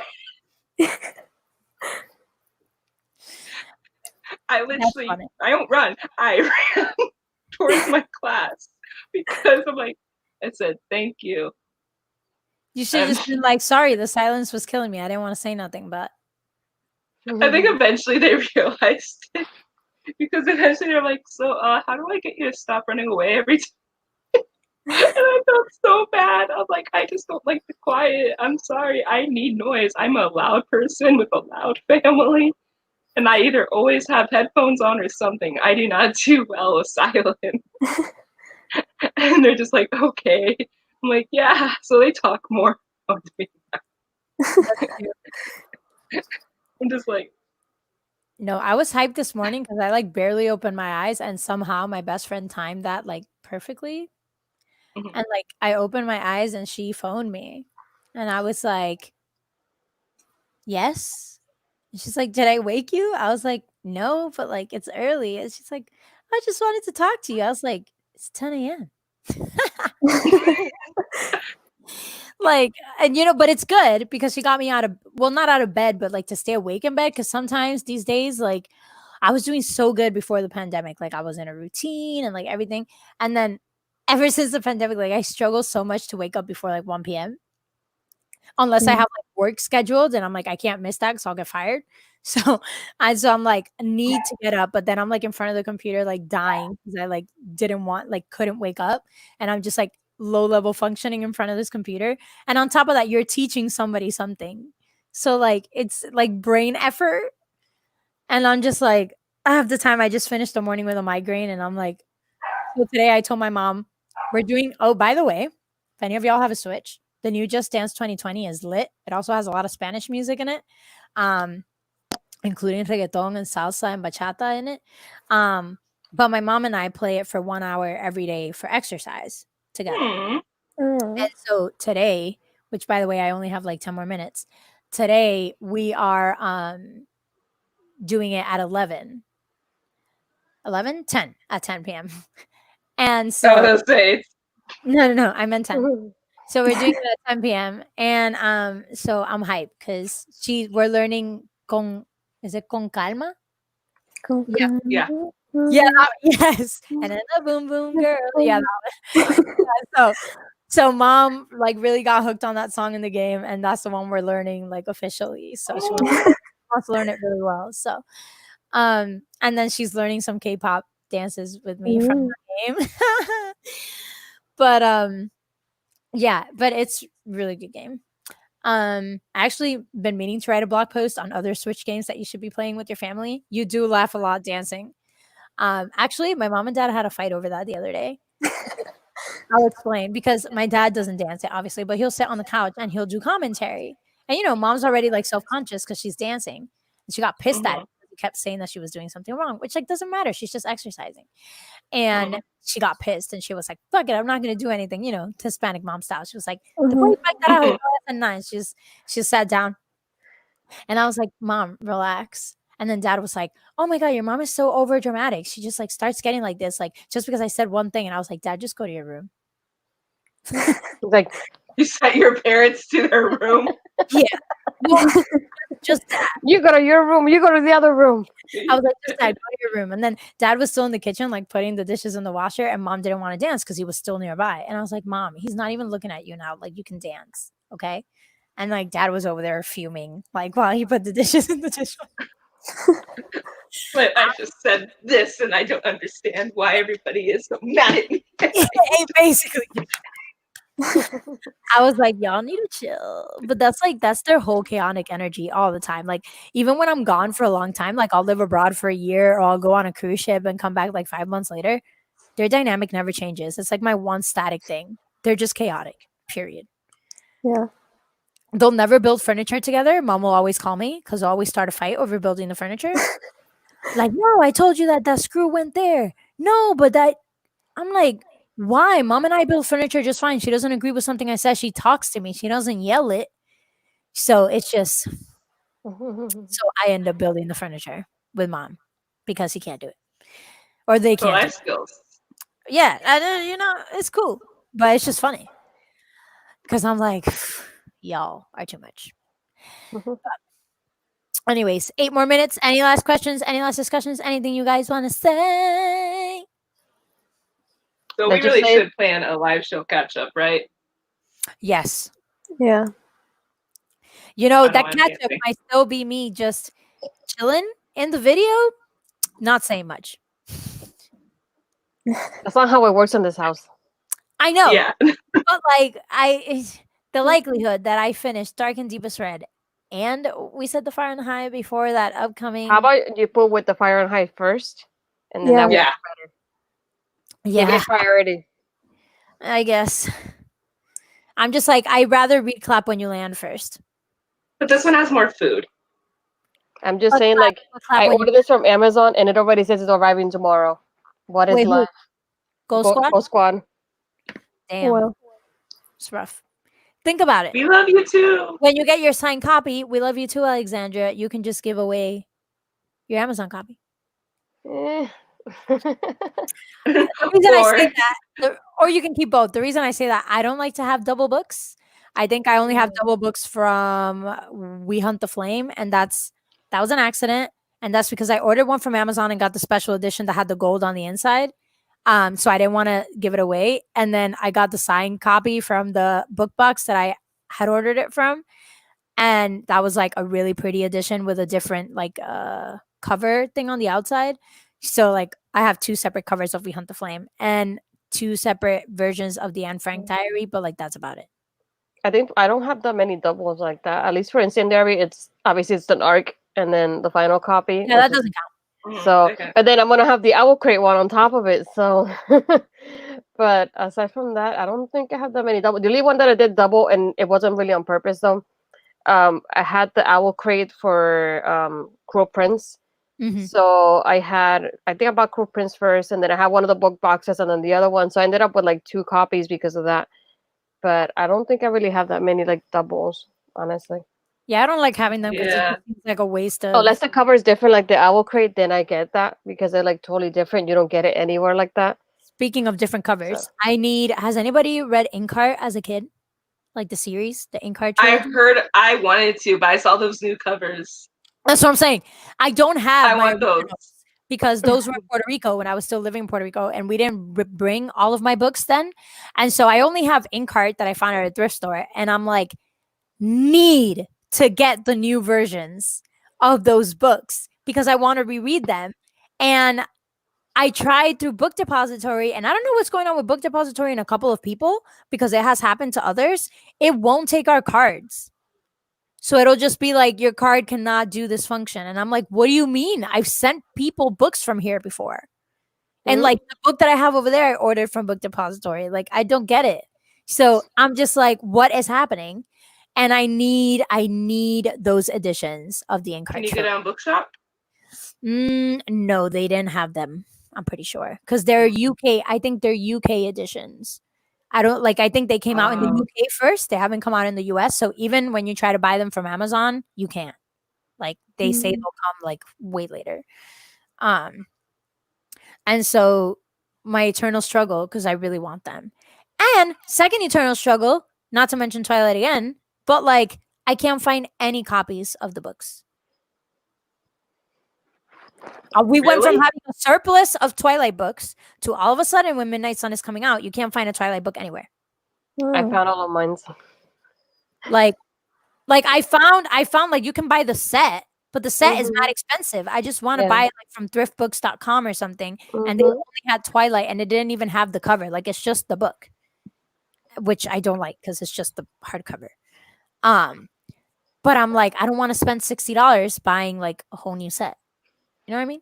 Plus, that's like giving them revenue. I'm trying to buy like these books used. You know what I mean? Yeah. So like, but yeah, no, I only found one. So here I am. My eternal struggle is really wanting. Oops. What happened? Oh, I started talking. I think I have like the slight lag because I'll start talking and then I'll hear you. Oh, well, it's your turn. You can go. No, I didn't mean to like. Oh, it might come out wrong.